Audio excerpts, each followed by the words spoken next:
Wondery Plus subscribers can listen to Crime and Sports early and ad-free right now. Join Wondery Plus in the Wondery app or on Apple Podcasts. In the depths of an Atlanta forest, a clash between activists and authorities ends in tragedy. I'm Matthew Scher, and on my new podcast, We Came to the Forest, we expose the hidden truths behind a shootout that left one activist dead and countless lives forever changed. Binge all episodes of We Came to the Forest ad-free on Wondery Plus.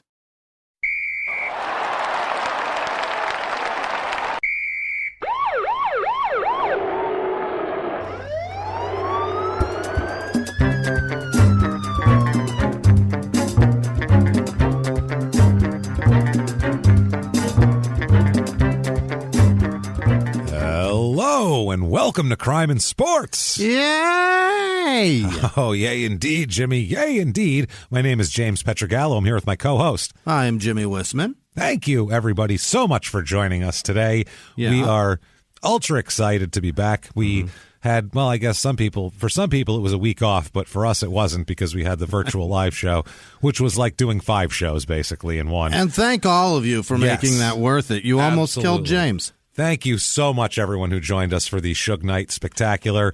If you didn't join us, you're not going to hear about Suge Knight ever, so that's your loss, I guess. I don't know what to tell you because we're not going to release it as anything else. So have fun with that. But thank you, everybody, honestly, for joining us for that. We had so much fun doing it, and thank you for the good feedback, and we just had a blast with it. And I think we're going to do another virtual live show before the actual touring kicks back off again here for Small Town Murder, though, not for Crime and Sports. But we'll keep everyone updated on that. Those are a lot of fun, so thank you. Also, thank you, everyone, for your reviews this week. Apple Podcasts, that purple icon, we don't know why they matter. Why a review would matter, but they do. So say something, and it helps us out a lot. So do that. Head over to shutupandgivememurder.com right now for everything Crime and Sports and Small Town Murder, of course. There's tons of merch up there, tickets to the tour upcoming, and Nashville. Everybody's been asking us about Nashville because the original date was coming up here, or the third rescheduled original date. So Nashville is going to be rescheduled very, very shortly here. In the next week, we'll let you know a date. So great. Coming back, everybody who's got tickets, those have been sold out for like 2 years. A year and a half. But still, we'll let you know. Thank you, everybody, for caring about that. Check all that out. Listen to Small Town Murder if you haven't. I don't know what you're doing. You're missing some insanity. You're missing necrophilia and crazy people, and we've had so much crazy over there James, lately. You're trying to sell it. Calm down with the necrophilia. I'm telling you what's been going on. It's been wild. So check out Small Town Murder. It's all I have to say. And we're telling you about the good stuff, you guys. The crazy stuff. And we got a serial killer coming up here, so got to check it out. And also listen to P.S. I Hate This Movie, where I'm forced to watch these bad movies and then complain about them. And it's a lot of fun, so check that out. We're doing some Justin Timberlake movie this week, so I'm going to have quite a lot to say about that. Is he an actor? For a minute he was, and they tried to put him in a romantic comedy, and I'm going to have to destroy him and Mila Kunis. That's who they did. So I don't remember the name of it because that's what I mean. I feel bad for her. Yeah. She has to sit there. It's almost like when Dolly Parton was with Sylvester Stallone and Rhinestone. You're just like, oh, poor Dolly. Still across from him and I gotta watch him sing. Shit serious. Yeah, I gotta watch him try to sing. This is country music. This is not good. So check all that out, and also Patreon. My goodness, has Patreon been good stuff lately, and it always is. Honestly, we put a lot into the Patreon. Patreon.com/Crime and Sports. The ones we just put up this weekend are amazing. They're fantastic. I think our best personal ad episode ever. First of all, by far. Yeah. Unbelievable personal ads that are shocking and hilarious. And then I've been practicing my own, James. I've been trying. Yeah, we're going to have one for you guys. I'm going to get one real good. You're going to want to fuck me. I'm telling you, it's going to sell himself strong. Me too. We're all going to do it. And then also for the Small Town Murder one, which you'll have access to, of course, with the Patreon. You have access to everything. We did Richard Ramirez, the Night Stalker's deep dive into his childhood right up until he got on a bus to go to L.A. And it's really interesting. It's wild stuff. So check that out. Patreon.com/crimeinsports. All of that. And you're a producer. So not only will you earn our undying love and affection, but you will also get a shout out at the end of the show where Jimmie will try his best to say your name correctly and fail miserably. So that's going to happen as well. Check that out. Patreon.com/crimeinsports. And if you just want to be a good person and be a producer and have your name butchered, you can do that at PayPal also using our email address, crimeinsports@gmail.com. That said, let's get into it. All right. We got a lot of show here, and it's one of the games, honestly, one of the all-time characters of the game that I think the game of baseball is suffering and has suffered for lack of this kind of player. I truly believe the characters in baseball are what make baseball interesting. Special. That's what I mean. They don't have, there's no face mask on them. You know what I mean? Their faces are visible. You can see them. It's like basketball is the same thing. A character, I think that's hurt the NBA, is everybody's very corporate and worried about their sponsors and all that sort of shit rather than not giving a fuck. Where's Xavier McDaniel? You know what I mean? Where's a character? You know, just characters. These characters, you know, just don't exist anymore. And I think this is this type of thing in baseball. It's just lacking. Baseball is it's just vanilla at this moment in time. And they've even made it more vanilla with the instant replay. Now there's no reason for a manager to argue anymore. So you've taken one of the most entertaining things in the game, which wasn't even really a part of the game, but is culturally the manager coming out, arguing with the umpire, watching two fat old men argue with each other.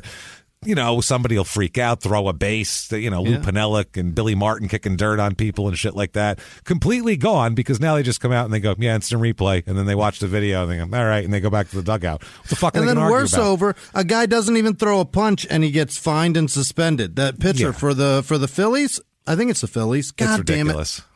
He's unbelievable. He's so great. He's a big, tall, skinny dude who pitches fantastically, and he's got an attitude, and he's got personality. And he caused a bench clearing nothing. There wasn't even a brawl. Nobody threw a punch. It's personality. You got to have personality, and I might be biased too because obviously one of my best friends was Rod Beck, who was very much of one of these guys who's like a personality. They talked to him after the game, and talk to him. Hey, aren't you think you're putting on a few pounds? He goes, never seen a guy in the DL with pulled fat, and he walks away. I mean, that's a character. You know what I mean? Like that doesn't exist anymore. I'm an athlete. Put a banana in it, and it's a health shake. He would say that. Actually, he would say, "I know. Make daiquiris. You put fruit in them. I can write them off." My tax guy told me. So he found a way to write off booze. So it's a health drink now. So we have a guy much in this mold this week, and a fun son of a bitch, Dennis Boyd. Better known, of course, as Oil Can Boyd. Yeah. And if you don't know who Oil Can Boyd is, he's a character, and he was a damn good pitcher for a while. Not bad at all, and just a kind of a wild guy. That one of those guys that you would say kind of quote unquote talked himself out of baseball. Yeah. You know what I mean? They just people said it's not worth the headache for him, which is ridiculous, honestly. Like one pitcher and his kind of antics do not affect a baseball team. They just don't. No. There's 25 guys and a bunch of coaches, and it's a big train that's moving in a direction. If there's a sparrow sitting on the tracks, it doesn't alter the direction of the train. It just keeps going right over the sparrow. It doesn't matter. So one guy can't fuck it up, but they always act like that he can. So Dennis Ray Boyd, better known as Oil Can, and the reason why he got that nickname is genuinely completely false of why everyone thinks he got it. Like on his Wikipedia page, it says he's known as Oil Can because he drank a lot of beer known as oil in the South, which is not what it is at all. He'll explain it because he wrote a book where a lot of this comes from. I don't even think beer is called that in the South. I don't know if it is or it isn't, but that's not where he got the name. And he explains where he got the name. It's much grosser than that, by the way, by far. Really? And it's from gut rot moonshine, as he calls it. He's got quite the tale here, Oil Can. You can't hear his tale and read his tale and not think, I gotta like this guy. I'm sorry, I don't care what he did. He's a funny son of a bitch, and I like him. So, Oil Can is born October 6th, 1959. My God. He's one of 14 children that his father, was responsible for. Yeah. Willie James Boyd Sr. is his dad. And so there's a junior in the mix. It's not Dennis is the youngest. So he's all the baby. juniors were fucked out by then. Way fucked out. Junior had been fucked out long ago. His dad briefly pitched for both the Homestead Grays and the Newark Eagles of the Negro Leagues in the 1940s. His whole family is like baseball. His uncles are baseball players. They played for different Kansas City Monarchs. One of them played for. You got all these. It's great stuff here. So he always idolized. Oil Can did. Satchel Paige is his idol. His dad, his family played against him. He was kind of told of him, and he's a similar physical type to Satchel Paige. Real skinny guy.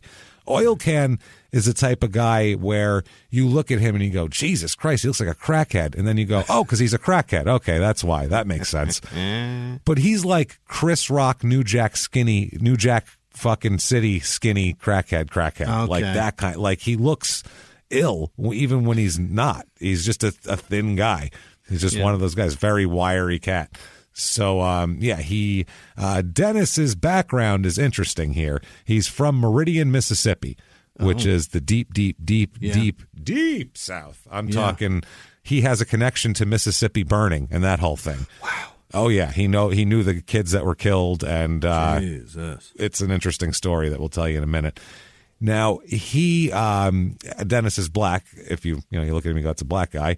But he also has Choctaw Indian in him as well on his father's side, and his great grandfather on his mother's side was, as he puts it, quote, white as snow. So he said that he had one great grandfather who was Irish and another one who was a slave. So he said he had a very different background. That's a lot of people's backgrounds that are, it's a lot of, he's technically a beige baby, although he's the darker beige baby. Yeah, because then his mom and his dad are both, like considered black, and they're not, there was no other, the quote mixing kind of stopped at that point, I guess, in the 1800s here. Now he said, quote, my father played just a little bit while in Negro League baseball. My two uncles played, K.T. Boyd, my dad's brother, with the Kansas City Monarchs, and Robert Boyd, he played for the Kansas City Athletics, but he also came out of Negro League baseball. He played for the Memphis Red Sox. So this is, and we'll talk about it all. His brothers play. A couple of his brothers were drafted into by major league teams. He said my great uncle played, Benjamin Boyd. He played for the Memphis Red Sox and Homestead Grays.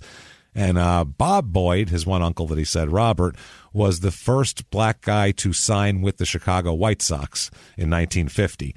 And broke in with them the following year, and he ended up playing for the Orioles and Kansas City and Milwaukee for 9 seasons. Yeah, he's got 5 older brothers that were his age, living around him, that were like in the house when he was a child. Yeah. So a lot of baseball being played, and he's the youngest, so everyone he plays with is older, which is great for a kid who that teaches you so much. You get to learn from people that are already playing. You got to be better to be to be able to play. So he did that here.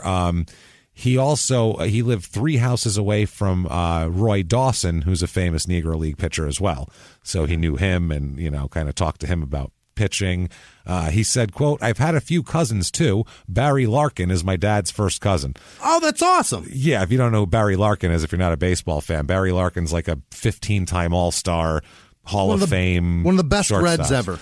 Well, he was my God. That's where that pitcher is. The tall. In Cincinnati. Plays for the Reds. Okay. He's the prototype for the 90s and early 2000s shortstop. The shortstop who could hit 35 home runs a year and shit like that. Barry Larkin was nobody. There wasn't shortstops hitting 20 home runs a year when Barry Larkin came around. He's a bigger guy. Yeah, a guy who you'd look at and wouldn't think was a shortstop, but he could still. He could get to the holes and everything else.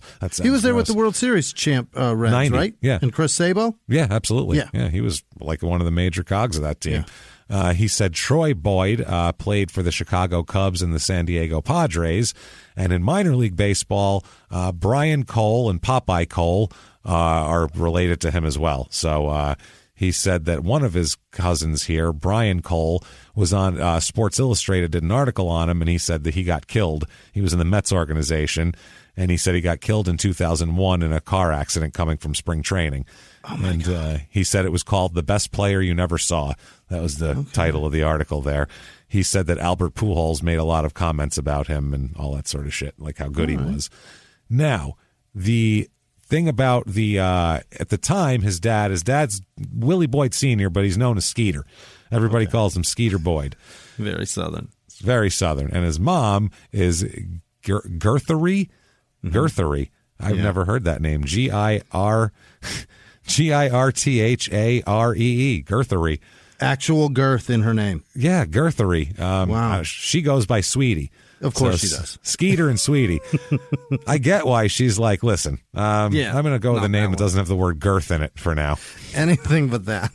How about Sweetie? Yeah. He said he was introduced to 3 kids by his Uncle Frank, who brought them from the swimming pool in Meridian. Now, at the time, he said this is segregation. We're talking early 60s fucking Mississippi. It's not good. This is pre-civil rights legislation. This is, this isn't good. This is. But Forrest Gump was at that pool for sure. Definitely. He was there in the background drinking a Dr. Pepper. You'd see him back there. I wish somebody would have drowned him and just get it over with. Fucking Forrest Gump. The worst. So that's what I want to see. I want to see a movie where someone kills Forrest Gump and Rudy. In the background. In the background, yeah. Not as the main story. No. So he said just that like the accomplice of Gacy is strangling him in the corner.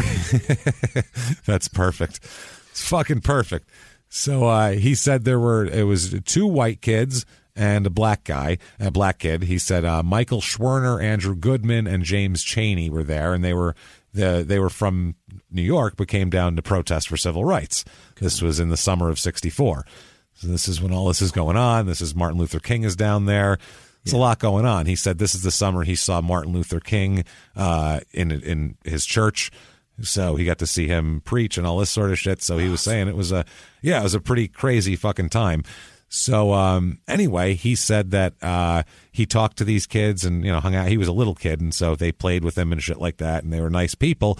And he said then a little later on, the 3 kids murdered that they made the movie Mississippi Burning after. Wow. So, yeah. And as a matter of fact, he said that him and his brothers and his dad because his dad's a landscaper, were landscaping at the time that the Klansmen left to go do their business. They were landscaping one of the yards of one of these high-level Klansmen and saw the cars leave, basically, and then heard what happened later on, and everybody knew who did it and what happened down there.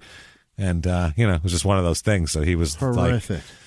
So he found it he said as a little kid, it was very difficult because his parents didn't hide from him what happened either. They told him exactly what was going on and why. And that's some heavy shit for a 6-year-old to, to deal with, You got to digest that. You got to digest that sort of a whole cultural thing at 6. You're like, what the Siri? What? So they killed him. Why? Because they're black. I'm black. Wait. Yeah, well, 2 of them were white just because they weren't from around here, and they were trying to get involved in our business, and they got pissed off at it. So I mean, that's what it was, and it was because they wanted black people to have rights, which wasn't they didn't want. So anyway, he said that those were the first white people that he ever really talked to and ever interacted with, like in a just a friend way. Yeah. And so he said it hurt him that this happened, and he didn't understand the whole deal, and he didn't understand why they killed the white people too. He was like, well, why'd they kill the white people? If you know what I mean? They were like, because they like you. Yeah, exactly. That's how these people are. Now go on out there and be somebody. Yeah, come on now. Holy shit. So yeah, he said it was tough on him, and it made him not trust police a whole lot after that, because he's like, oh, well, everybody knows what happened, so they'll get caught and go to jail. And it was like, oh, no, the cops were helping them and all this kind of shit. So made him a little distrustful of the police, and that's pretty understandable, I would think, for him. He said the first day of school in the 1st grade, I jumped out of the classroom window and literally ran back home. He's got a lot of energy. Really? He's got like in the middle of class? Yeah, he just took off. He was like, fuck this, I'm out, and just jumped out of the window and jetted.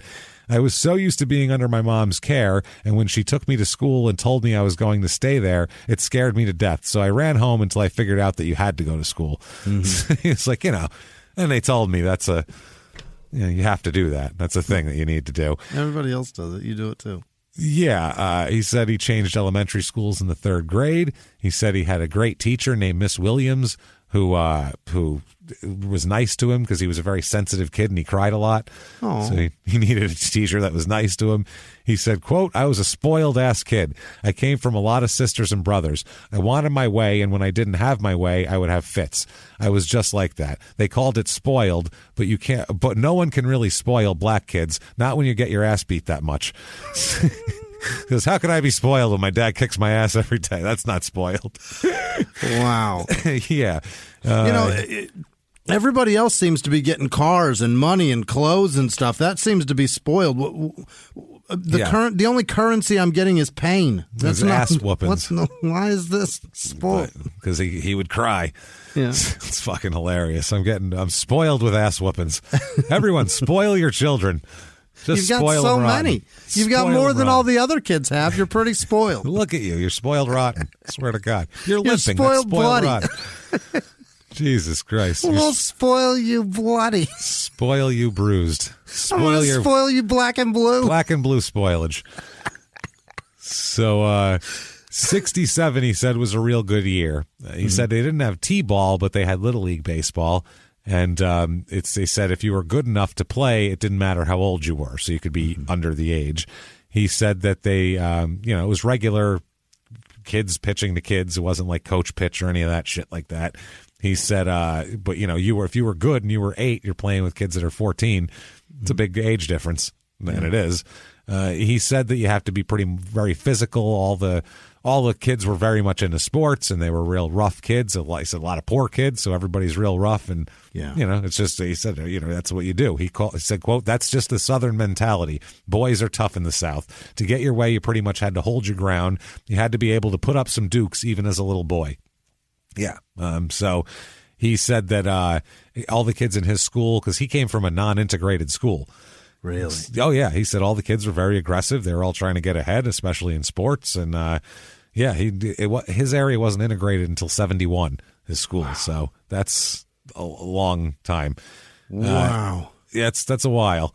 You like to believe that Martin Luther King got shot and then everybody's like, oh, we shouldn't do that bad stuff. That's obviously awful. We like to think that the literally signing the Civil Rights Act was the end, and from then on, everybody mind your P's and Q's. Yeah. Flowers and roses and everything. Right. Yeah, they were that was a huge fight, and it's been precarious for fucking still. I mean, ever since they fight. Yeah, people fight. There was the busing fights and all that. It caused more fights, but I mean that's what had to be done. It needs to be figured out eventually. So I mean, it's like eventually, whatever fights need to take place, let's argue over it and get it over with, and fucking get the whole thing worked out here. This is crazy.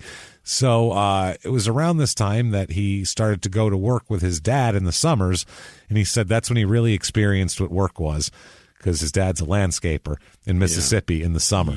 Oh, boy. So yikes, that's hot, man. He said he'd haul concrete, he'd haul sod, wood, logs. He said he'd do anything to make a living, and the kids were expected to work just as hard as Dad when they were there. He said, quote, it was just a bad situation. As I grew up, I worked with my dad, who was a landscaper. He said this was his work all the way up until he died. This was our family business, and I grew up with the job. At work, Daddy would often discuss with us what it was like growing up around this time as black kids. He taught us right from wrong. He taught us not to hate and to withdraw from any situation, but man, it was just hard. Even for me as a little bitty boy, it was real hard. Schools hadn't integrated or anything at that time. You had black school teachers in the black schools, and the school was located near your house, so you were able to go there as all the kids you knew. So then once it was integrated, he goes, everything changed, and you'd have kids from the same neighborhood that were going to different schools, and he said then it was hard for him to get used to, is what he said. He said that everybody grew up landscaping, though. Said this is how we took care of home, and this is how we shared money, food, and Christmases. Everybody landscaping. Now, around 12, his dad leaves. His brother said, quote, "Daddy up and left us when Dennis was about 12. He said Daddy, who has remarried but still lives in the area, didn't keep up with us much after that, and I think that really frustrated Dennis." Which, yeah, understandable. Sure. Yeah, that's... He grew up with a dad, and now Dad's not there. Yeah, not only with a dad who's very strict and very looks over them and gives them advice, and it's he's an active dad, and then he's part just of gone. This day. Yeah, it's crazy. He said in 1969 is when he really, really became really into baseball. It kind of took over his kind of everything. He said he started to fall in love with the game because his brothers and his family and everybody else played too, so he was used to going to watch games and shit like that. Mm-hmm. He said they'd play anywhere they could find an empty lot, pick up games or whatever. He wrote in 1969, he said one of his favorite teachers, his 5th grade teacher, they had to write a paper of what they want to be when they grow up. Yeah. So he said he wanted to be a pro baseball player. And he says, quote, "And I'll be damned, almost 20 years later, she had kept this paper and she gave it back to me. And she said it was the most unusual and special thing, a kid that would say he wanted to be something so improbable and then go out and do it." Awesome. This was when he was in the majors. Hell yeah. He said his older brother, Skeeter, that's Willie Jr., yeah, he finished, who's now Skeeter Jr. You don't have to inherit your dad's bad nickname, too, do you? I get that you're a junior, but evidently you do. That's like, man, what if his dad's name was like Dickless or something, or Baby Nuts or some shit? Like, you have to inherit that, too? That's not fun. Nobody wants that nickname. Dennis Rader didn't have a junior, did he? I hope not. Does that kid have to go by BTK Junior now? Fuck, BTK June. Here I am. Yes, BTK Junior. Here I am. Green River Junior, is there one? I believe there is a Green River Junior. No, there is no Green River Junior. Green River Killer Junior. That'd be hilarious. That's what I want it. That'd be a great. I really want Son of Sam. That's what I want. Son of Sam. I want Son of Sam. Real fucking bad. Don't you? I want it. Son of Sam. I am Son of Sam. And, that, by the way, people have asked us, well, are we going to do a bonus episode on that new Netflix thing? And we have to, because it's so fucking crazy. Did you watch it? Yeah, we'll get into it. So the first episode, I'll just give you this. The first episode, I'm like, they're going to do 4 parts of this bullshit? Yeah. And then by the second one, I'm like, well, obviously. Yeah, and then it gets to like part 3, and you're like, what is going on? They really took a big jump there. That was a leap. They make a leap. Literally. By then, I was so invested, I was like, well, fuck yeah, we're jumping off this cliff. Let's go, guys. Sarah left the room for 15 minutes, came back, and was like, what the fuck happened? And I'm like, they went from A to Q in a heartbeat. Like, it was. Right now, yeah. It was real fast. They were just like, so if that's that, then this is that. And here we are. Okay, now we'll talk about this. It was like, huh?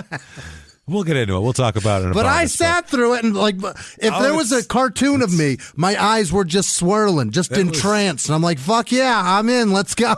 It's fucking interesting anyway. Jesus Christ. Oh, man. So back to Skeeter.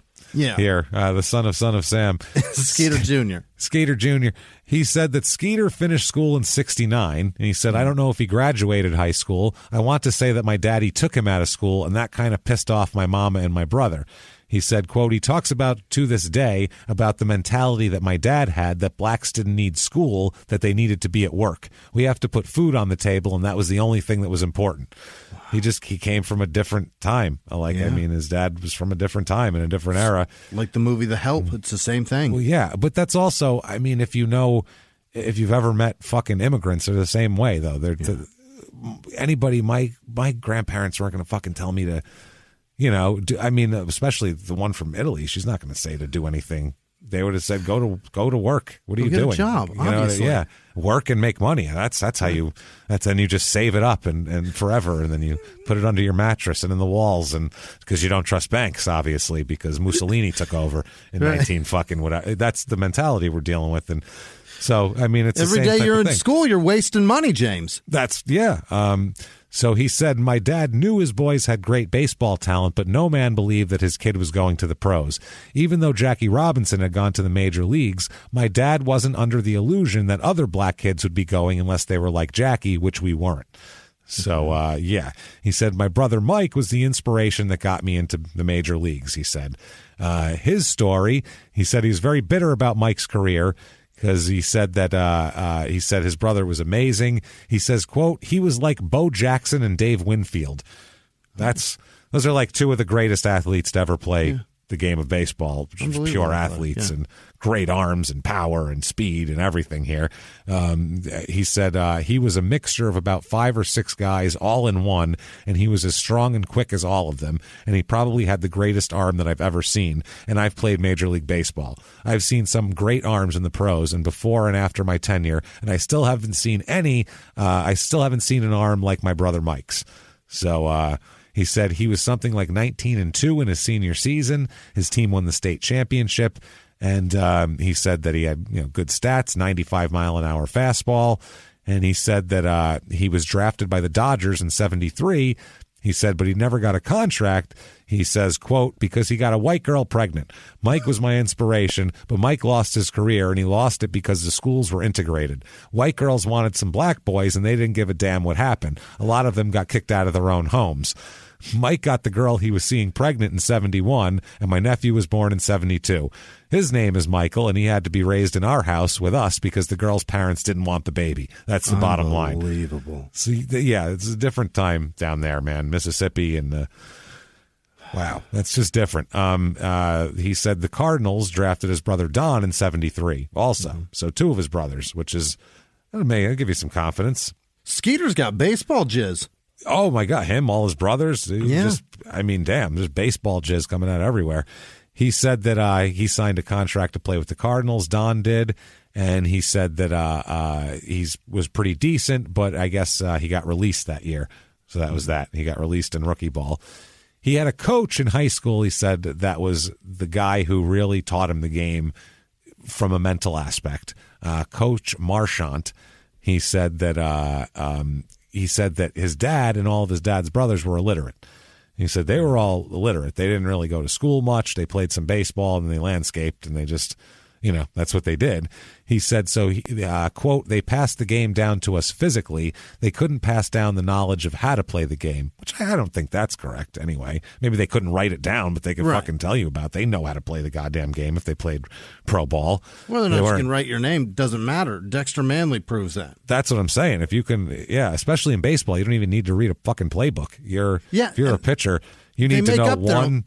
You need to be able to read the catcher's fingers, and that's about it. That's, Doesn't even matter if you know how many that is. It's just you see one and then another. I know that means throw it like this. It doesn't matter. They make up their own language with signs anyway via, like, jiggle your hat. That's not a word. That's just a movement. Yeah. You're right. That's what I'm saying. It's over here, maybe in here. Mm-hmm. Sometimes it's a non-sign. Right. That's the other thing, too. It's just a throw-off sign if they were trying to read the signs. Wave at the fans, wiggle your little hat, and you get paid. You wiggle your little hat, and you get paid. Tom Hanks. So he said, it wasn't until Coach Marchant that I learned the other side of baseball. He said, quote, even with all that, we had mixed feelings about Bill Marchant. I mean, he's a white man. He's a white coach coaching in Mississippi, but he had to live 2 lives. I think he learned to love my family. I know he respected my family and knew what kind of background we came from. He knew that my mom had been sick and that he was there for me and Neil. He bought our spikes and things like that for us. What a guy. He said this was about the time when my daddy left us, and that's when mentors like a high school coach stepped in. We were a bit ashamed, to tell you the truth, to have someone buy something for us, knowing that we had a daddy who was working hard and who made some money. He said, but daddy was gone, so Bill Marchant stepped in, and I love him for that today. But like I say, I still have mixed feelings toward Coach Marchant because of the earlier years in '76 when I was in the 11th grade. He said that's it's because of the earlier years before. I'm sorry, that's a different thing. And then he said in the 11th grade, '76. A few miles from the glass spires of Midtown Atlanta lies the South River Forest. In 2021 and 2022, the woods became a home to activists from all over the country who gathered to stop the nearby construction of a massive new police training facility. nicknamed Cop City. At approximately 9 o'clock this morning, as law enforcement was moving through various sectors of the property, an individual, without warning, shot a Georgia State Patrol trooper. This is We Came to the Forest, a story about resistance. The abolitionist mission isn't done until every prison is empty and shut down. Love and fellowship. It was probably the happiest I've ever been in my life. And the lengths we'll go to protect the things we hold closest to our hearts. Follow We Came to the Forest on the Wondery app or wherever you get your podcasts. You can binge all episodes of We Came to the Forest early and ad-free right now by joining Wondery Plus. In the 1980s, a rosé swept the country. Hey, Mike, I really like this White Zinfandel. Well, good. Now put it down. We're going to try another one. White Zin became America's top-selling wine. But most don't know that this sweet drink has a sour history. What began in 1986 with counterfeit bottles. A big fraud, a multi-million-dollar fraud. Sent investigators chasing one of the most powerful families in the business, the Licciardis. But the closer the feds got to them, the more dangerous things became.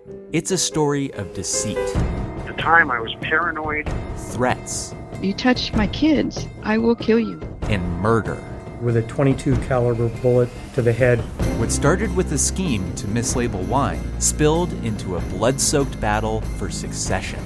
Welcome to Bloodvines. You can binge listen to Bloodvines exclusively and ad-free on Wondery Plus. Join Wondery Plus in the Wondery app, Apple Podcasts, or Spotify. He said that's when he found out he was getting all the different nuances of the game down. He was throwing harder. He developed a curveball. So he felt that he was, getting it down. He said that he really respected the coach. He said Marchant, quote, could have been killed, not harmed, not threatened, but literally killed for putting my brothers on the team. It was Marchant who bought spikes for Dennis and Neil. He said, and the Meridian team went to the state playoffs. So he was named MVP of the Little League All-Star Game in 1972. Really? Dennis was, yeah. He said that he was introduced by Oil Can to alcohol when he was 7 years old and was high on weed in every game he played ever. Quote, from Little League all the way through college. Little League. 10 years old. Yeah, he was puffing before smoking games. Weed. Yeah. What? Which is great. What he says, too, is exactly, it's kind of my thing. It's a focus thing, and I get it, what he's talking about, too. At 10? Not at 10. That's how he throws a fastball? At 10, he's like, yeah, look at that curve. That's pretty cool looking. All right. But this is also, that's 1969 weed. That's shit weed. Southern 1969 weed. It's garbage, but he's still getting it's the same shit that soldiers 2%. Were smoking to keep themselves from going crazy coming back from Vietnam. It's 2% THC fucking dirt weed. You know it is. Probably grown in some fucking woods somewhere in a swamp in Mississippi. Right. It's not whole milk weed. It's 2%. No. So Oil Can, the nickname. We got to get into how the fuck that came about. I can't wait. Okay. He says, quote, ever since I was a little boy, my mom would send me around to Big Mama's house to pick up her booze. Now, Big Mama was a bootlegger. Oh. Okay. She sold cheap rot gut whiskey. Yep. Okay. I can still remember. Bad stuff, James. Oh, this is gross. This is not good. This is hurts. This is why they were like, we can't have illegal alcohol. Look at what people are drinking. Yeah. Even when it was legal, this is what, this is crazy. I can still remember my mom instructing me on how to sneak the booze back home. Quote, pull your shirt over it so your daddy can't see it. She'd say, come in the back door and hide it under the kitchen cabinet. So that's what her. This stuff stinks through the glass jar. This is bad stuff. It's got like a cork in it and a triple X on the bottle. This is bad shit. He said, I didn't know at the time that my mom was an alcoholic and that my dad didn't want her drinking that shit. She told me to hide it, so I did. But it wasn't too long until I was drinking it myself. From what I understand, I was born an alcoholic, and that's how it works, basically, he said. So he says, anyway, so when I was 17 years old in 77, getting ready to finish my senior year in high school, one of my best friends at the time was Pap. He was a distant cousin, but we were real close. Pap had been in trouble his whole life, in and out of reform school since he was 8 or 9 years old, basically for stealing. He couldn't keep his hands off shit. So one day, Pap and I were together, and this was around the time we started drinking a lot of cheap wine. Really drinking anything we could get our hands on. This is like a lot of 17-year-olds, pretty common. I told Pap that I knew where Big Mama kept the corn whiskey. Oh, boy. Oh, Jesus. Big Mama's got some corn whiskey, everybody. Watch out. Holy shit. He said, we broke into Big Mama's place and stole some whiskey. Then we took it down to a nearby tin shed to drink it. This sounds terrific. Gotta hide. Yeah. Oh, yeah. Now, on top of selling whiskey, Big Mama used to house all the drunks in the neighborhood, feeding them this rot gut whiskey and stealing their Social Security checks. This is fucking phenomenal. This is great, by the way. She's got a whole scheme going on. It's a sweet hustle. You just booze them so they can't go anywhere, and then they sign their checks over to you. One of the local drunk homeless men was a guy called Mr. Fat Mama. Okay. All right. Mr. Fat Mama. And that day, he happened by Pap and me on our looted liquor. Mr. Fat Mama told Big Mama that Sweetie's baby Dennis Ray and Ms. Eloise's baby Pap were down in the tin shed drinking the whiskey from the oil cans. You snitching ass motherfucker. Snitching mother, Big Fat Mama, you asshole. So Big Mama called me up to the house the next day, and she scolded me and told me that I shouldn't be drinking that shit, and I was too young. The next day I saw Pap, and he called me oil can. Mm-hmm. That was that. He said, and every day after that, that's what he called me. So it stuck. Everybody started calling him that. He said, they stole moonshine that was in oil cans. That's it. He said around this time he went to Tuskegee University for orientation because he thought he was going to school there. He said his brother Neil was there at the time, and he said his older brothers had taught some another guy, a bunch of people that went there. He knows because his older brothers had knew them. He said one of the guys his brothers knew, his nickname was Oil Can as well, but it was after the Mighty Mouse character Oil Can Harry. So he said that the fans would chant oil can when this guy would pitch. That was his nickname. And he said, quote, I thought that shit was so cool. Besides, I was a crazy Mighty Mouse fan. Yeah. So he thought it was good. So he said he went back home to Meridian to get ready for his high school baseball season. And he was playing intramural basketball with Pap. And he said Pap was still calling him Oil Can. So he wrote Oil Can under the bill of his cap. Said then my high school shortstop picked up my ball glove and cap one day during practice and saw my nickname on the cap, and every day after that he started calling me Oil Can too. He said, so there you go. A few months later, I was recruited to go to Jackson State, and when it came time to sign my scholarship, the application asked if I had a nickname. I put Oil Can, and the rest is history. Because then they put it in the program as Oil Can, and then he's Oil Can from then on. Yeah. You want to call him Dennis or Can? You know, I think Oil Can's a cool fucking name. Yeah. It's just a cool goddamn name, man. That's badass. Fucking that Oil one Can. and Catfish. Those are my two favorites. Oh, they're great. I love Catfish as a nickname. That's so great. It's a great name, and you know why they gave him that? No. It's not his name. It's not his nickname. It's Charlie Finley, the crazy-ass owner of the A's that did all sorts of crazy shit back in the day. Tried to introduce, like, fluorescent balls and, like, crazy shit like that. Yeah. He drafted him, or he had him on the team, and he's a great pitcher, Catfish, but gets no attention because his name was Jim Hunter, which is a very boring name. So he goes, this guy gets no damn attention. We got to give him a nickname, give him some flair. So they started calling him Catfish because that's interesting. That's literally the only reason why his name is Catfish. Unbelievable. He not was his 40 nickname. and they start calling him Catfish. And everybody called him Fish after that because that's just what it's called. So teammates all call him Fish and Cat, and that's what his name after that. But that wasn't like a real nickname. That was just it wasn't because he drank whiskey out of oil cans or noodled catfish or anything. Drank whiskey out of a catfish's ass. Yeah. I'll put it right up his ass with a dropper. I think there was another one named Mudcat too, right? I'm sure. Yeah, or was that might have been a fictional guy? Maybe. But I'm sure there was a Mudcat at some point. It's a good one too. There's a Bleacher Report thing of the 50 worst nicknames in baseball history. Yeah. And Dennis is on there with Oil Can at number 10, which I'm like, get the fuck out of here. Oil Can's a great name, but it's on there. Who's picking that? Was that a BuzzFeed article? Nah, yeah, Bleacher Report, BuzzFeed, which is, you can hit and miss. Yeah. So he goes to Jackson State, and he says his record was 20-5 at Jackson State. We don't have the Jackson State stats from the late 70s, unfortunately. Got to trust him on his word. Got to trust him, that's all. But he was really good. Everybody knew he was good. He's emotional, and he doesn't duck from that. He'll admit it, that he's an emotional guy.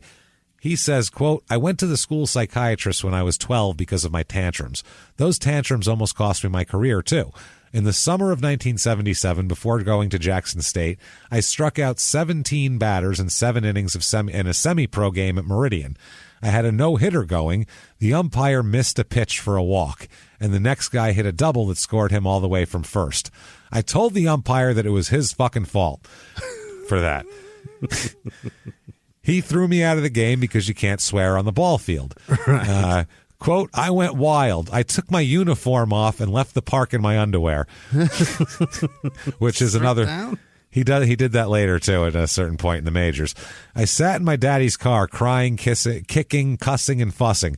The next day, my daddy said there were a lot of scouts in the ballpark, and they all left. Fuck. I got so mad...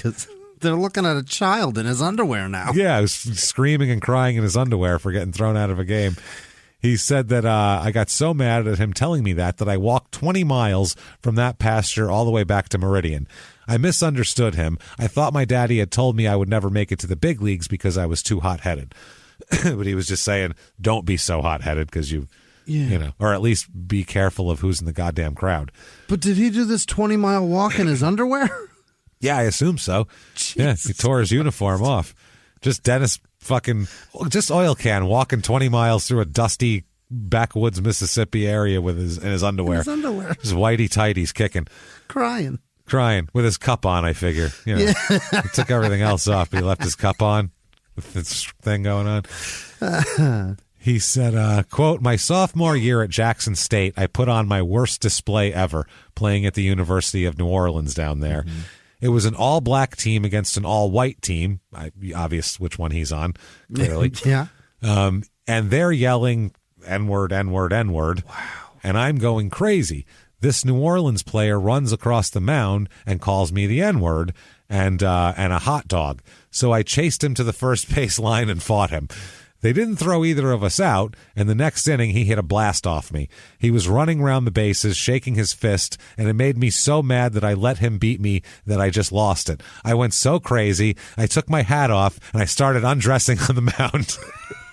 Keep your clothes on. I get it.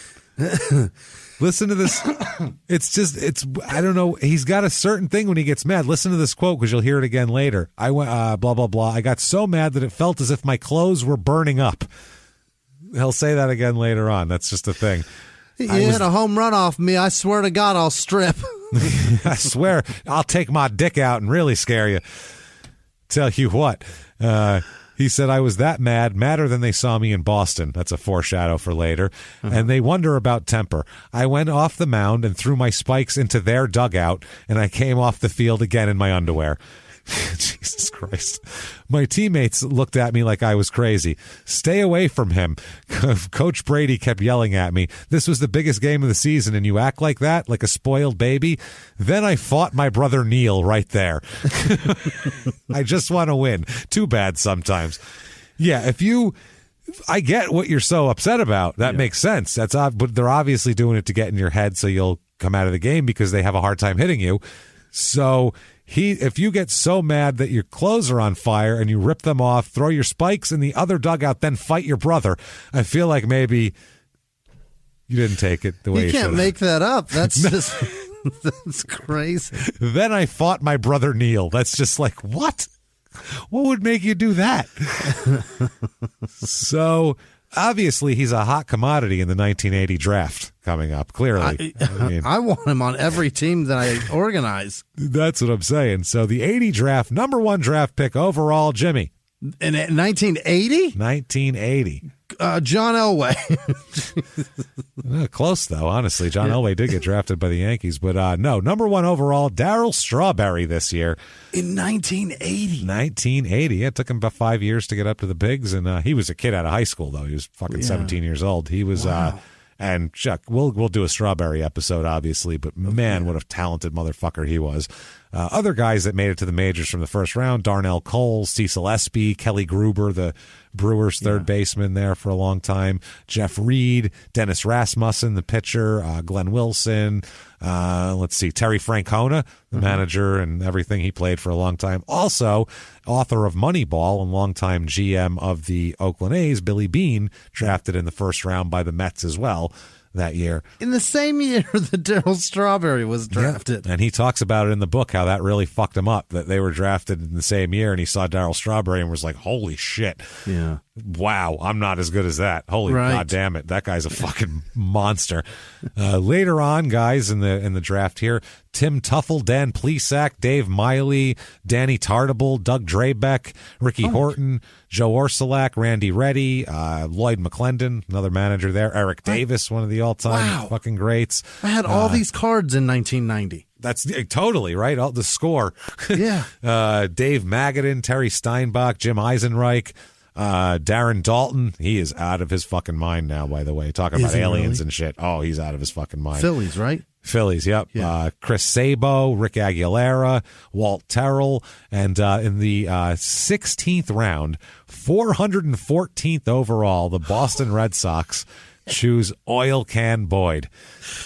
That's got to be like a college graduation that you know nobody. Listening to all of those names, 400, and there were more. Oh, there were so many more. Rick Aguilera, who's a longtime great there, he was drafted in the 37th round, 803rd overall. Oh my God! So Chris Sabo, the 30th round. Wow. I think he ended up going to college, though, and then redrafting and signing later on. So 80-81. In 80, he plays for Elmira, which is the rookie ball there. 2.48 ERA. Smoking people. 7-1 with a 2.48 ERA. Not bad at all. Just killing it. 79 strikeouts in, what is this? How many innings? 69 innings. So more than a strikeout per inning. So you're going to get a promotion, and he does. In 81, he goes to Winter Haven, Florida, where he's 14-8 with a 3.63 ERA. Okay. So not too shabby at all. And this is when his main problems start. Uh-oh. We've talked about rot gut whiskey. Yep. We've talked about smoking, Mississippi dirt weed before Little League games. But this is when he discovered cocaine. Oh. Or in the majors? His true love in life. Yeah. Cocaine. He loves it so much. How did he learn about it? Well, he says, quote, this is right from his book, quote, my trouble started in 1981. That's when I first really learned about cocaine. Was in Colombia in 81. Well, Colombia in 1981. Right. If you're going to learn about cocaine, I feel like that's probably the place to learn it. Is in Colombia in 1981. You go to Colombia to learn about three things: the ladies, coffee, and cocaine. And that's like saying I first learned about LSD in San Francisco in 1966. You'd be like, perfect timing. Probably a good time. Great time on that. That's great. He said a couple of us ball players were on vacation down there. I kept noticing this one lady walking around the hotel down by the beach all the time in a sundress. She was a very flamboyant white lady, and one day I heard her speak. She was asking an employee something, and right away I realized that she ain't just from the States, she's from someplace around where I'm from. So I got to talking with her and her husband. Turns out they were from Memphis. He was a brilliant rich guy who spoke like 7 languages. Anyway, the two of them invited some of us up to their room. Ooh, that sounds creepy. Yeah. That sounds gross. He must be really cool. Yeah, my husband's really cool. He's brilliant and rich and super cool. You have no idea. He loves it when I bang ball players 2 at a time. It's his favorite. But there wasn't that kind of party. Mm-hmm. Instead, he said, when I got in there, the whole damn table was full of cocaine. Oh. So, yeah. He said, I was naive. I didn't really know anything about coke. I tried a little bit. We hung out a while, and then we left. Later, I noticed that I didn't want to eat anything, and I couldn't sleep. Well, yeah, that's... yeah. Like we've said before, appetite suppressant. Those are the symptoms. Couple of side effects, That's it. Is it a baby? Should it be alive and it's not? That's one symptom. And then... did you snort something? Can you not sleep and don't want to eat? Those are the symptoms. Yes. He said, but I really didn't pay that much attention to it. I said, I guess this is what this shit does. Well, yeah, That is what that shit does. It's fantastic, isn't it? That's right. That's when he discovered it and was like, I like this. He put that little feather in his cap. 82 is when he first comes up to the major leagues for a brief time. Okay. This is the Boston Red Sox, 1982. They finished third in the AL East, 89 and 73. Manager Ralph Houck, who's been a manager since forever. I think Ralph Houck was the manager when Maris and Mantle were trying to get 61 home runs. Wow. I think he was the manager of the Yankees back then, so that tells you he's been around a while. This team consists of like Jim Rice, Chili con Carney Lansford, obviously. Dwight Evans, Carl Yastrzemski still on the squad. Wow. Wade Boggs is like a 24-year-old kid who doesn't even start. Right. That's the team we're dealing with. So it's a team of a lot of veterans and shit like that. Even this pitching staff is Dennis Eckersley, Bobby Ojeda, Mike Torres. My God. Guys have been around. Yeah. The guys who were Bruce Hurst is on that squad. So he said that he gets back after Columbia, and he said, then I was back in the United States, and it was like what I did down there, I left down there. I went to spring training, then to Boston, then out on the road. I did never see Coke. He goes, that was 82, the year I got called up, and I went the whole season doing what I always did, smoking pot every single day. But I never thought about it. Nobody on the team ever talked about it. Any real drugs, any cocaine or anything like that. It just wasn't around, and it was just something I tried once in my life, so it wasn't no thing to me. Fair enough. He says this is what he says about weed. Quote, I smoked dope every day. I started when I was 12 and I never hit it. I was such a thinker, my mind was never idle, but when I smoked, I got locked in. I was so focused I couldn't hear anything else on the field. I became creative, like an artist doing a painting. A little blue here, a little red there, a curveball here, a slider there. Yeah. It got to the point where the first baseman, Billy Buckner, as you remember from the going through the legs fame, also has like 2,700 career hits. He's a great player, but ball went through his legs once. Fantastic player. He said, "Bill, that's a shame, man. One mistake, and it wasn't even a mistake. He just was too hurt to get down that far. That's why he shouldn't have been in the game. That's the manager's fault. They should have pulled him for a defensive replacement, but they were trying to be nice. They wanted him to be on the field when they won, like a veteran, and Anyway, and it hit a rock too, or some shit, right? It had a weird bounce, but he still should. It didn't even have a weird. The glove, like the force of nature, made the glove like flop weird. Like it was the weirdest thing I've ever seen in my life in slow motion. It looks like angels in the outfield type of shit. Like there must have been an angel pushing the glove to the side. That's what it looks like. Because that was in the slow motion, it really looks like that. Like how'd that happen? Like when you'd see like an old David Blaine card trick when it would be like slow motion and a card just disappears and reappears somewhere without his hand being near. And you're like, how the fuck did that happen? That's what the glove did. Yeah. He said, so Billy Buckner would come over and say, quote, are you high? If I wasn't, he'd say, go get him some. So get this guy high. This he pitches stoned, better. Please. That year in spring training, Ralph Houck said, quote, he throws the bleep out of the ball. Yeah, just say shit. He said bleep. He has the best stuff in camp, and he's got a good curve. Well, there you go. He said he split the season in 83 between AAA and the bigs. He said then in the off season, this is more Coke stuff, I got a call from some old college teammates who were living in Chicago, so I went to stay with them for a while. We didn't know anything about drugs in college, but here it was 3 years later, and we're in the big city. So I go out to a club with them one night, and they got a little pile of cocaine. He always talks about Coke in terms of piles. Pile size, which is a weird, not in terms of weight or anything like that, just big piles or little piles. It's fucking hilarious. My friend's got a couple of grams. No, it's a fucking pile. You mean little piles or big piles? He said, is it fist-sized piles? What is he saying? How big of a pile are we talking about here? He says, I snorted some, but then on the way home, I started throwing up. That stuff messed me up. I did not like it. I didn't even think of it as an experiment. It was like I tried some food that I didn't like, and so I wouldn't eat it anymore. So, done with Coke, everybody. He's good now. Right.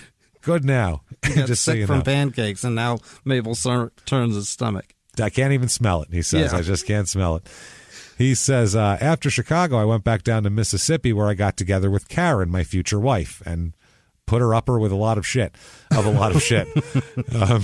That's my comment, but still. Or Saint, go on. Or Saint. Mm-hmm. I'd met her in Pawtucket, and she came with me to stay at my apartment in Jackson. One night, some of my friends from Meridian came over. We were just sitting up there playing cards or whatever, and one of them said, quote, y'all ever did any cocaine? So that means I have some cocaine or want to get some cocaine. He says, some of us did a little bit together, and it wasn't that bad this time. So now it's okay again. Coke has eased its way back into his good graces, we'll say. So in 83, the Red Sox were 78 and 84. He ended up pitching. He was 4-8. He only pitched in 15 games, started 13 of them, had a 3.28 ERA. So not too shabby. Yeah. In 82, his ERA was 5.40, but he barely pitched, so it doesn't matter. He pitched 8.1 innings in 82, so who cares? Yeah. This is where he starts, the Boston media starts to talk to him because he's always got a crazy quote, and they like him. Yeah. They kind of make fun of him at the same time. It's kind of... Yeah, which is silly because this is a gift. The guy's a fucking quote machine. Just enjoy it. You know what I mean? But don't be a dick. It's Boston. This fucking guy. I'm telling you what. This fucking guy. Spoke fun at the Southern Dummy. Let's go. He broke my heart last year. I'm telling you, I'm not that game. I had money on it. So he says that he referred to his fastball as, quote, dead red. Mm-hmm. That's what he calls it. His curveball as, quote, the yellow hammer. I don't know why it's yellow. He listed his other pitches as, quote, in shooters or out shooters. So just pitches with movement in or out. Okay. He's a fun guy. When this is the most interesting later on, the quote from Cleveland is amazing. He would piss off the players he'd get excited and fist pump and jump up and down and do shit that today people don't give a shit about, really. You know what I mean? It's like one or two guys do it. Nobody gets mad at them. But back then it was like, hey, he's hot dogging. Yeah. That guy's out there hot dogging, and that sort of bullshit. So, the league fines you if you do it. Yeah, they do. It's ridiculous. He makes a good point here. Mark Fidrich, by the way, is Bird. They call him Bird Fidrich, who is a fucking eccentric nutbag. He would jump over the line all goofy. He would do certain rituals over and over again. Turk Wendell does that weird shit too. He's got some strange thing, and Fidrich would brush his teeth in between innings and do weird shit like that. He was fucking that was character, and everyone liked him for it. He says, quote, nobody called Bird Fidrich a hot dog, and he did the same stuff. I got color. I got character. I'm the can with 5 A's. Oh, boy. I'm the can. I'm cool. Why is it okay for Fidrich to do this shit? Which is a good point. Why? Indeed. He said, 84, Winter Haven for spring training, and I make the team, so it's on to Boston for the 84 season. I'm throwing the ball real good, and I got a nice place in the Grenada Highlands in Malden, north of Boston, and I'm making... It's a nice place. Yeah. I'm making friends and doing well. Everyone's being nice to me because I'm a celebrity. Someone offers a little Coke here, a little Coke there. This is when I started to experiment a little more with it. If you're doing it, that's not experimenting anymore. Twice is experimenting, right? Yeah. Maybe I'll give you a third time if you didn't remember the second one or something, but... Here's the thing, James. He's flirting with having a habit. Therefore, he's experimenting with how much it takes to need this shit every day. Yeah. Let me experiment. If I do this much, will I be shaky tomorrow? That's what I need to find out. What kind of mood am I going to be in? He says, nothing too serious, though. I didn't have that much time to mess around anyway. You play a game, you come home at night, and you have to get up and be at the ballpark the next day. I started to do a little bit, but I was functioning fine. Of course you are. He said, then I got sent down. Uh-oh. A little more time on your hands. Ralph Houck and I got into an argument when he said something that I took to be racist or at least racially insensitive, so I got pissed as hell. He sent me down after 4 starts. 4 starts! He said something about me being undisciplined. Maybe that was the reason, or maybe it was because of the argument. I'm not sure. We had the argument, and then after my next start, I got sent down. I wanted to play winter ball the year before, and the Red Sox said no. Haywood Sullivan called me in, and that's one of the owners at the time, and they knew I wanted to make money, and they started paying me year-round instead of just during the season. So he said he needed money. So then it was after the 84 season, and I met this one guy, and we started hanging out a bit. He lived up north, but he came down to Mississippi to visit. That's when I found out that this guy was the biggest cokehead I'd ever known. Mm-hmm. This is quite the fucking story here. Okay. Here it goes. We were hanging out at this hotel in Meridian, and which probably isn't a nice hotel. Like, small towns don't have nice hotels. No. I'll just say it right now. They have. It could be a clean little place, but it's a motor inn. They're not expecting anyone to be on vacation there. Right. Any wealthy people to come in on vacation. And when you say small town, you're saying it's a particular population and lower, but also there are places with like 100,000 population, not a nice place to be found. Yeah, Omaha exists. You know what I mean? Yeah. So there you go. Flagstaff, Arizona has shit for hotels. Not no a hotels. Goddamn thing. No. They have like a cabin and like an old Holiday Inn and then four some roadways. Shit that's in the woods that they're like, isn't it charming? No. The bed has spiders. What are you talking about? It's not charming about? at all. This sucks. He said that we were hanging out, snorting at this hotel in Meridian, and I was snorting a little powder. But then this guy told me that he wanted some coke too, but he wanted to try it He wanted it another way. I didn't know what he was talking about. He said, "I want it cooked up." Okay. This is bad. What are you talking about? You want it cooked up, he said. Or I said, he just assumed that I knew about it, but I told him I didn't. He said, when you buy the powder, just tell whoever's selling it to you to cook it up. Just say that. Okay. When you that's like you go to the butcher, you can get a roast and you can say, can you slice it into steaks for me or something? I feel like it's the same type of thing. You season that for me? You do that? You got like a seasoning packet I could have there? I'd like that fish there, but can you fillet it out for me there and skin it? I'd like that roast, but can you rub it? Can you get a rub on it for me? Give me a rub. Same way with your Coke. Oh, man. He said, I went to the dope house, and I said exactly what he said. So the guy came out and gave me some shit wrapped in aluminum foil. I opened it and looked at it. I thought maybe it was how powder cocaine came before it was broken up. I didn't know. When I got back to the hotel room, he had me get him a soda and an ashtray. I didn't know why, because he didn't smoke cigarettes. He acted like he had an important call, a private conversation, and he went in the bathroom. He kept going in and coming out. I'm in the room doing some lines, and he's freebasing in the bathroom, and I don't know what's going on. He poured out the soda.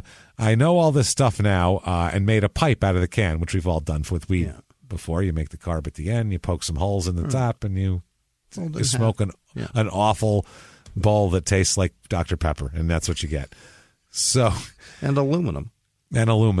He said that he made a pipe out of the can. He needed the ashtray for the ashes, but I didn't know any of that then. That's how naive I was. He stayed with me for 3 or 4 days. He had some friends in Memphis, which is only like 3.5 hours from there, so we rode up to see them. I had my little Cutlass, and I drove them. We went to this other guy's apartment. I was in the living room, and they were in the kitchen. This other guy, he's got water boiling on the stove, pots and tubes, and shit laying around like a chemist. Which is a bad sign if you know someone isn't a scientist. You know what I'm saying? You see beakers and shit. You get out of there. That's not a place you need to be. Beakers and shit and no white coat and goggles, leave. Yeah, beakers, and you're like, this man, he didn't even graduate high school. You leave now. If he is not Bill Nye, get the fuck out of there. Get the fuck out of the house. He said, I was just sitting there, snorting some powder, smoking a little weed. Then I smelled this crazy aroma. I said, what are y'all doing over there? Is something burning? He called me over and said, hey, you want to try this? And I said, why not? What the hell? It's a Major League Baseball player. Hey, shit, I'll smoke some crack. What the hell?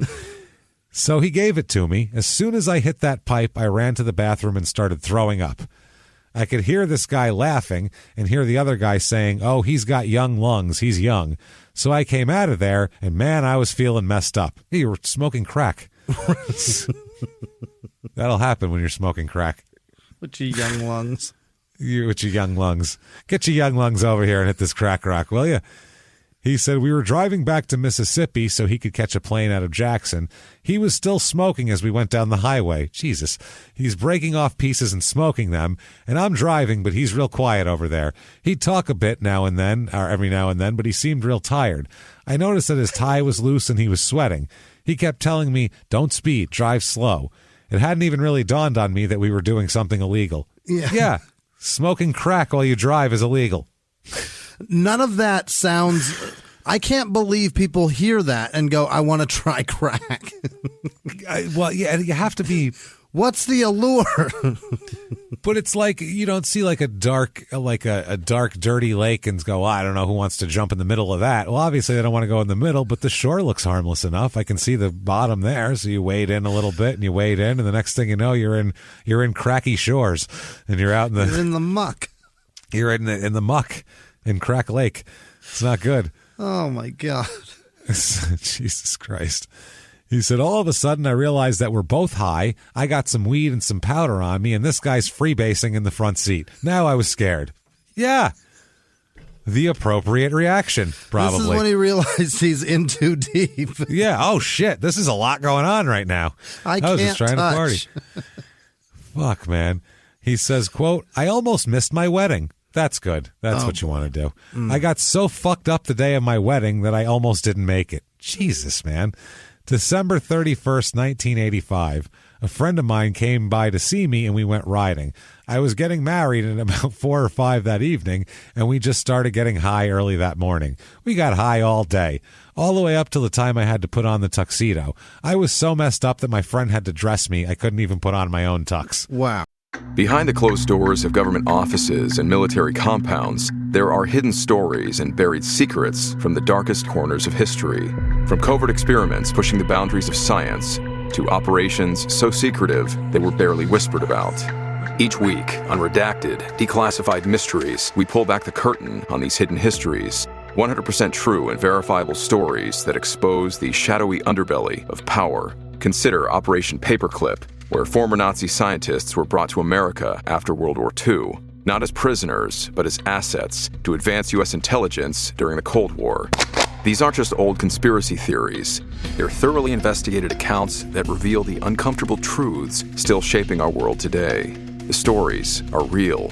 The secrets are shocking. Follow Redacted, Declassified Mysteries on the Wondery app or wherever you get your podcasts. You can listen to Redacted early and ad-free right now on Wondery Plus. In the 1980s, a rosé swept the country. Hey, Mike, I really like this White Zinfandel. Well, good. Now put it down. We're going to try another one. White Zin became America's top-selling wine. But most don't know that this sweet drink has a sour history. What began in 1986 with counterfeit bottles. A big fraud, a multi-million-dollar fraud. Sent investigators chasing one of the most powerful families in the business, the Licciardis. But the closer the feds got to them, the more dangerous things became. It's a story of deceit. At the time, I was paranoid. Threats. You touch my kids, I will kill you. And murder. With a .22 caliber bullet to the head. What started with a scheme to mislabel wine spilled into a blood-soaked battle for succession. Welcome to Bloodvines. You can binge listen to Bloodvines exclusively and ad-free on Wondery Plus. Join Wondery Plus in the Wondery app, Apple Podcasts, or Spotify. Too fucked up to get married. When I got to Winter Haven in February, I rode off into this little drug-infested area of town called the Boggy Bottom, where the Haitians and Jamaicans lived. I was still young. I think that's the night it all really started. I'd smoked crack a few times, but I still hadn't gotten into that world completely. He was still this side of the buoys, you know? He was still holding tight. Still in the no-wake zone. Yes, yeah, exactly. I had $50 to spend, so I figured I'd get a little half gram, then go back to the house and get messed up. I got a guy there to hook me up, so I saw him and said, go get me some of this. He said, what do you want? I said, I want to spend $50. No, just give me 20. I said, I'm not going to give you 20. Take the whole 50 and bring me whatever that'll bring me. I didn't know what he was talking about. I didn't know if... I know if you got a pile, half a gram of powder, it's $50. He talks about it in terms of piles. If you got a pile, half a gram of powder, it's $50, 100 for the gram. I'm just getting half a gram. He came back with some shit about as long as my finger. He put it in my hand and I said, what's this? I didn't know what it was because it wasn't round, but it was crack. It was flat. It was funny looking. I said, what do I do with this here? He said, you smoke it, stupid. You fucking... By the Remember way... the guy in the passenger seat? Do that shit. Yeah. I don't know if he was telling me just give me 20 because he didn't want to get him a shitload of it, or if it's the old thing like... when you buy weed on the street back in the day, you never asked for a dime. You always asked for the lowest denomination possible. You asked for a nickel because otherwise, if you go, you got a 10, you got a dime, they're just going to give you a nickel and call it a dime and take your 10. That's how it works if you don't know shit. So that's why you ask for a nickel, and they'll go, I ain't got nicks, I got dimes. Then you know what you're getting. But otherwise, you get fucked up like that. And that's how you buy weed on the street before it was legal places. You always ask for nickels. Yeah. Unless you know people. So anyway... he said, you smoke it, and he handed me a car antenna, broken bent, with a Brillo pad inside it. Car antenna. He said, let me get this in the car. Let me get in the car, he said as he climbed in the back seat. He turned the light on so he could see what he was doing. Give me a piece of that. I gave him the whole thing, and he broke off a piece. He measured it, broke off a little piece, and started smoking. I said, let me try that. And I've been fucked up ever since. That's what he says. Oh, those fucking telescopic car antennas, like the power antenna. Yeah, you could snap that fucker off, and you get the bottom piece that's very fat. Thin little pipe. Yeah, make brilliant. A thin little pipe. Yeah, it's not bad. Leave it to a crackhead. Let me try that, and I've been fucked up ever since. He said, I went home and smoked. We noticed it was a funny kind of high, not like a powder high, not like all them piles. It's a different high. All I wanted was some more, so I went and found the guy again, and that same night, and I said, get me some more of that. This time I gave him $300. Wow. We're progressing. We are. And told him to get me as much as he could with that. He came back with a handful of rock. Jesus Christ. What the fuck? That's a pile of rocks. That's a pile. By the pile and the handful, that's how his measurements go. Well, if it's rock, I measure it by the handful, but if it's powder, I go by pile. Oh, man. He said, I didn't really know you could have a heart attack and die from it. I didn't know about none of that. All I knew was that I was going to smoke it. So, yeah, this is 85. This is pre-Len Bias, I think, right before Len Bias happened, too. He said, man, I found myself going down there every damn day. Yeah, that's what happens. That's crack. And all I'm thinking is, I like this. How good is crack that you can buy $50 worth, and then on your second visit, James, you buy 6 times as much? 6 times as much. Like, imagine if you went to a weed dispensary and bought $50 worth of weed and smoked it all. You would not need $300 worth of weed after that because you'd be sleeping. For quite some time. With like 4 different Uber Eats orders around you, like just Grubhub containers all over the place. So it'd be and awful. A Grubhub and Uber Eats like carousel at my fucking doorbell. As the Grubhub guy comes down the driveway, Uber Eats is going up. Fuck, I ordered barbecue too? God damn it. I'm so full. So, he said, I like this. I didn't know I was getting hooked. I'm just thinking I like it. Like going to the ice cream parlor or like your favorite cookie. You know. Just like that. Just like that. But more than that. Like it's the best pussy in the world or something. I like it. That's all I know. He said... Like the best pussy? It's more than like cookies or ice cream. It's like the best pussy in the world. That's what it is. I like it. That's all I know. I love Oilcad, man. This is some good, honest shit here. Fantastic. He says, quote, after practice, I'm going to go get some of that every fucking day. That's beautiful.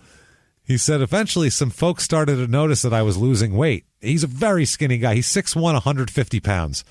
They noticed that guy was losing weight. That's what I mean. That's what I'm saying. He's a very skinny guy anyway. Yeah. I'd always been skinny, but by the time spring training started and everybody showed up, people were like, damn, what's wrong with Can? I didn't even know. I looked in the mirror and I thought I looked normal. I hadn't even realized I was down to 125 pounds. That's 6'1". That's 6'1", because he's just smoking crack. There's just no... I mean, Jesus Christ.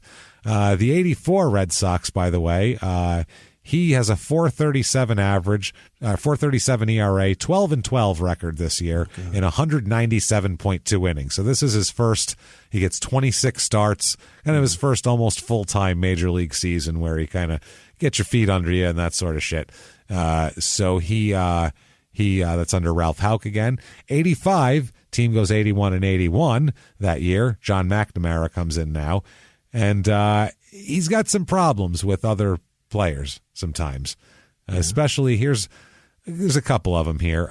He used to lose his temper a lot, and people would try to calm him down, and then he would get madder, or more mad, and then he would have fights with his own teammates, because as we know, his own brother tried to calm him down, and he fought his own brother. So he'll fight his brother. You have no chance at calming him down.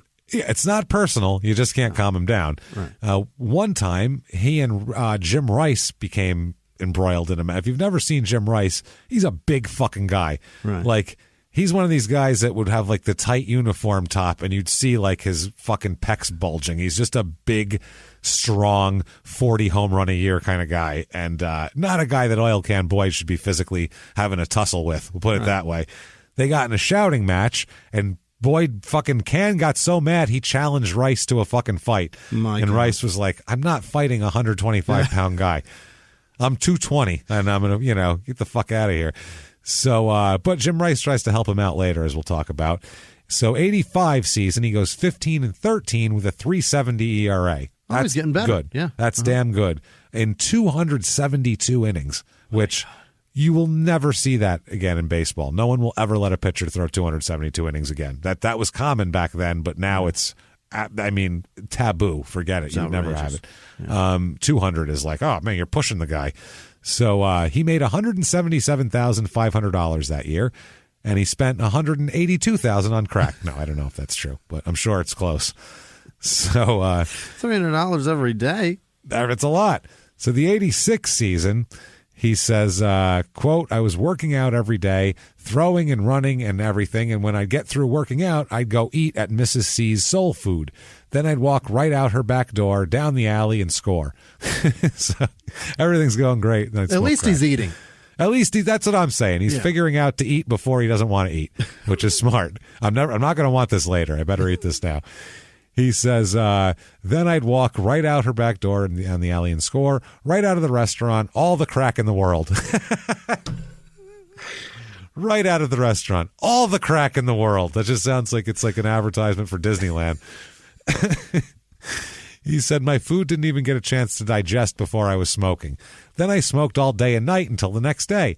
I just went home and hid. I didn't even know I was killing myself. I didn't know until this one day at spring training, when Marty Barrett's wife, Robin, pulled me over to the side and said, something ain't right with you. You haven't been eating and something isn't right. You don't look good. I remember I was kind of embarrassed. Well, yeah, because you're smoking crack every day. Right. Late in spring training, Dr. Pappas called me into the office and asked me what was going on. Dr. Pappas was a team doctor and one of the owners of the team, by the way, who Oil Can said he loved like a father, but in the end, he's the silverest of the silver-haired middle-aged white men, as we'll find out. Yeah. Knows what he's doing, and he's just like, well, you're winning games. Get on out there, pal. It's fucking crazy. He said the Dr. Pappas called me into his office, and he asked me what was going on. He said, you messing with drugs? I said, Doc, I smoke weed, and I tried a little cocaine. So he was honest, and he said, quote, you tried a little cocaine? How did you try it? He said, I snorted it. Or Can said, I snorted it. And Pappas said, you didn't smoke it. And he said, well, yeah, I did that too, obviously. I tried it. I mean, I tried piles, I tried handfuls, I got it all. I mean, all the different variations. So the doctor said, shit, how often? And he said, every day. Like it was nothing. Like, yeah, having a glass of orange juice in the morning. What's the problem? I don't understand it. Some vitamin C. I tried it. What's the problem? So the guy said, every day? And he said, every day. He said he wanted to run some tests on me because my eyes were yellow and I wasn't looking so good. Yeah. What he ended up doing is he ends up going to rehab, but the cover story from the team is that he has hepatitis. So there's stories that he has non-contagious viral hepatitis. Uh-huh. That's the story of why he's not there in the beginning of the year, in the end of spring training, but it's not true. His eyes are turning into crack because he's smoking so much. It's getting a little crack yellow there. He says, quote, I had the whole cover story about hepatitis, but it was flat out me smoking crack every damn day. I was smoking cocaine, freebasing, doing crack. They had all kinds of names for it back then, but whatever you call it, that's what I was doing. Oh, so it's either way. Word. Crack smoke. So He says, so here it was, 1986, and when I got back, I was ready to play. I was starting to get my weight back, learning about the drug and all that, but I still hadn't admitted to myself that I was hooked or anything. But I did know one thing, that dope was always on my mind. You're always on my mind. Crack was always on my mind. He is the second person in Crime and Sports who has always had something on his mind. There's always. One Pussy. Guy, yeah. That's Maddie Nycanen. Right. To just finish. That was a great episode, by the way. Pussy's always on my mind. As he's soaring through the air in something that you could die doing, right. What's on his mind? Pussy. That's what he said. Pussy's always on my mind, which is pretty remarkable. So he's got pussy and oil cans got dope. He's got crack. He said, dope was always on my mind. I was starting to talk like it was starting to talk to me like it was a person. Hey, I'm down here. This is cocaine. Come get me. You're going to animate this guy's life. Hey, sexy. Yeah, we need a cartoon of all of this shit. Like, I mean like a full, like an hour and a half, like a fully animated film cartoon, or like a season on Netflix, or like Oil Can's life or some shit, you know? Where he's like... It's the debauchery that is Oil Can. Like F is for Family style cartoons, animation, I feel like would be work for this. Doesn't have to be that complicated. Beating it up could be his like brother. Yeah, Bob's Burgers level of animation. Doesn't have to be great. Nothing good. It'd just be hilarious. So 1986, hi, I'm Cocaine. That's the second time we've had Cocaine talk to a person also. Yeah. Remember we had Eddie Johnson with the Geico money with the little... Remember that? It was talking to him like cocaine, his little pile of coke. This is unbelievable. Yeah. 1986 season comes around. Now, May 27th, 1986, he said, this is fucking amazing. He said, quote, it's the spookiest thing I've ever seen since opening day for 1981. He said, quote, they're at playing at Cleveland, and fog had delayed the beginning of the game. Yeah. Fog rolled in. They couldn't see, so it was delayed. So they asked Oil Can about it because he was pitching that day. And he said, hey, when you build a building on the ocean, what do you expect? You expect fog. They should blame themselves for building it on the ocean. Because as we all know, Cleveland is oceanfront property. Cleveland. I get that has a big lake that you can't really see the end of. You might think that's an ocean until you've ever seen a map of the United States and seen that there's no ocean there. That's like he's been on countless planes. They have the map and the thing. Like he's seen a map of the United States. He went to college. This man went to college. You know what I'm saying? Like this is fucking. Come on, man. He lives in Boston, James. He knows where the fucking ocean is. That's what I mean. It's there, not here. You had to fly over to here. What do you think? The ocean followed you? James, maybe he's like so high he thought he was playing a home game. That's what it was. Are we? Oh, shit. I was blaming Boston. We're in Cleveland. Well, fuck Cleveland too then. Fuck yes, Cleveland. So beachfront motherfucker. He said that the team wouldn't drug test him, even though they told the media they drug tested him, and he told the media they drug tested him. He said they just asked him, and he would tell them. That's a test. Yeah, he said, quote, so that was my drug test. You got me? Ain't nobody made me pee in no cup. Asked why he thinks he wasn't tested, he said, quote, because I was honest about what I was doing, and I told him to leave me alone and I'll be all right. I learned to deal with it myself, because not one time I've ever played baseball had I ever pissed in a cup. Not one time. I've never been tested in no form or fashion. I'm killing myself, but they loved my ability and my talent, so they condoned it. Wow. Yeah, they knew he was smoking crack, and they were like, I mean, if he starts losing, we'll talk about it, but I mean, his ERA is under 4. Let him smoke crack if that's what works for him. In school, you're asked questions, and then you answer them, and that's a test. That's a test. That's his drug test. That's the drug test. Did you do drugs? No. Yes. You passed. Okay, well then, no, he said yes. Oh, he did? He would tell them yes. Yeah. It's not like he'd say no, and they'd go, great, honor system. He'd say yes, and they'd go, fantastic, get out there and pitch. They go, yes, you are. You passed. Yes, you are. Okay. So he said he was healthy enough to open the season. The drug problem was still there, he said, but he had a better understanding of it. He knew what was going on now. He knew he was addicted to it. He kept doing it, but he still knew. He said, I was just, at one point, he said, I wasn't just lying there in the hospital. I wasn't being counseled about what I'd been doing and how dangerous it was. He said, the Red Sox were concerned about me stopping. Dr. Pappas throughout the season kept an eye on me. Even the last part of spring training after I came back, he had a person live in my house with me. He had the trainer, Charlie Moss, come by and check on me every day after I left the ballpark. They did everything but drug test me. Yeah, exactly. So later on in the year, he said he started doing it more and more again, obviously. He said it would go in spurts. It would get out of control. He said, I wasn't doing it every day, but on the days I did it for 12 hours straight. Wow. So he'd binge. He said, they called me in and told me that if I didn't stop, they were going to put me in rehab. I said, nah, hell no. I ain't going to no rehab. This was around the All-Star break when I was pitching real well. I'm not living like I should, but I'm pitching like hell, and I'm pitching under this stress knowing that I have these 2 lives I'm living. I'm a prowler running the streets at night, sleeping it off during the day.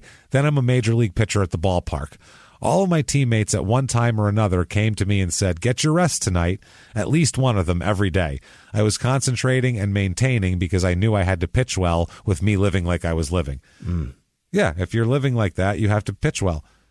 If you don't pitch well, then they're going to complain. That's how it works, and he knew it. So he knew what his worth was. He knew if I keep pitching, I can smoke as much crack as I want. Wow. So I just have to pitch well, which is pretty wild, honestly. I'm honest with them about it, so it's fine. They like it. It's okay. So this is the time in '86 where this is from his book, and it made a big kerfluffle when it came out in 2012 here. I'll just quote right from the book. He says, quote, I smoked crack in the clubhouse in Oakland. Oh, my. Oh, yeah. But only after a close call on the ball field. This is insane. I had brought the rocks with me from Boston on a charter, but then when I was out there on the mound, I started to get paranoid. I wasn't scared that they'd know I was on it. I was just all of a sudden sure that they'd find it. It was in my locker, and then it was like all I could think about. Damn, they're going to search my locker and find it. So... this is amazing. So I went in the clubhouse and got the crack and put it under the lining of my baseball cap. Okay, now think about that. In the sweatband. In the sweatband of the baseball hat, he put crack rocks. Pretty much like Jimi Hendrix would do with acid, except crack doesn't... You don't get high from crack like that. It doesn't not an osmosis thing. It's just not... seeping in through your forehead. Yeah. Not how it works. So he ends up doing this. He says, rocks in my hat. Exclamation point. Yeah. I'm out there pitching in the game, and if you remember, when I pitched, my hat would sometimes come off my head because he would have this crazy motion sometimes, and he had like a small hat that kind of sat on top of his head. So he said, I didn't wear it down on my head. I had it sitting up on my head. So, of course, what happens? I fired this one pitch, and my hat flew off. Oh, no. I looked down at the mound, and there were rocks all over. Okay, so now he's standing on the mound. There's thousands of people there, and it's on television, and he's got crack all over the ground. You can't be picking that up. Well, he did. He said, I looked down at the mound. There were rocks all over. I picked up a couple of the rocks like I'm cleaning the mound, like I got gravel on the mound or something. Because once in a while, like a little rock will be there. A guy will throw it off. Brush the bump off. Yeah. I'm picking it up, putting whatever I can in my pocket, cleaning that stuff off. I even mashed a couple of them into the dirt, ground them into the mound with my foot. That's when I just went on. Then I went on pitching and won the game. So that just reminds me of the Bobby Brown thing do you remember that? The MTV Music Awards back in the day. What? It's a famous thing. I don't remember it at the time because I was a little kid, but I remember hearing about it later and then seeing the videos, and you're like, holy shit. He was performing, I think, at the MTV Video Awards or one of those type of things, and he's dancing, Bobby Brown, I think, doing My Prerogative or one of those fucking songs from that era. Fucking thing he does, right? 88 or whatever. Yeah. He's dancing, he's doing his thing, and out of his pocket flies this obvious bag of Coke. Right, it's a little packet that clearly has Coke. Spins and shit. Yeah, and he does this thing, and it flies out of his pocket and lands on the ground. Which, I mean, you wouldn't even notice. Like, it could be anything in his pocket that came out. It could be the little packet that says, do not eat. Inspected by, inspected by. Who the fuck knows? Yeah, those silica rocks, those things, whatever. But that would be fine. Except then he makes this completely out of the routine dance over to it and a big swoop at the ground and picks it up and then dances away, putting it back in his pocket on TV. He doesn't, I got to give him credit because he like sees it out of the corner of his eye and he's like, what am I going to do? And he just dances over to it and then does this thing like he's like doing a sweep down, like a move, and just swipes it off the ground and brings his arm back up and puts it in his pocket quick and keeps dancing. Look it up. It's fucking. With my homie Domino. It's so. Yay. It's so fucking hilarious, dude, to watch him. It's my prerogative. Oh, shit. I can snort what I want to snort. It's my prerogative. I don't know if he was singing that or the Ghostbusters 2 song or what the fuck he was singing. One of those. Whichever one that is. Every little step you take, I'll pick my coke up. Every little step I make, I drop my crack rocks. That's him. Yeah. Oh, yeah. Oh, my God. Yeah, that's it is stunning how few Bobby Brown songs I know, but I know everything about Bobby Brown. You do. You know all the songs, though. You can't name them, but if you heard one, you go, oh, yeah, that one, and that one. Well, they all sound the same. All right. All those from like 88 all sound the same. Every little step, that sounds the same as My Prerogative. It's all the same thing. Yeah, it is. They're all pretty much the same kind cadence, of drum, just same cadence. But it fucking worked. I mean, that was pop then, though. You repeat the formula. I mean, tell me a difference in a Paul Abdul song from that era, too. They're all the same. They're all exactly the same song. I think I only know two. Sometimes there's a cartoon cat dancing around. That's the only difference that you can tell. Good one. I loved that one. I wanted to be that cat so bad. Who didn't? So, yeah, look up the Bobby Brown video. I can't wait to watch that later today. He said, quote, I knew where to find. Yeah, we'll watch it when we're done here. I knew where to find it in every city I went to. It was easy to find. All you had to do was tell the bell captain or the cab driver. That's the thing Uber drivers aren't the same with. A cab driver, you could be like, you could tell them anything. You could be like, I need Coke, I need women, heroin, and then I need a prostitute, and then I need to kill her and dump her off somewhere, and they'd help you with all of those things if you gave them $10. Help you with all of those. They would. They'd dig in the hole. They'd help. That was a cab driver. Uber driver, they won't even stop at the fucking gas station to get a pack of fucking cigarettes for you. They're like, fuck you. Like, never mind. You're where's sitting the Coke? next to a Graco seat back there. I carry my kids in this. Yeah, right. I guess cabs never had like a bottle of water and a phone charger in them either. So you know what? I guess they're different things. That's an entirely different person that's helping you. No shit. That's a person that would love your lifestyle if they didn't have bills to pay. Yeah, exactly. But they do. So they moonlight your lifestyle and just assist you. They're your wingman for bad shit. Yeah, no shit. Oh, man.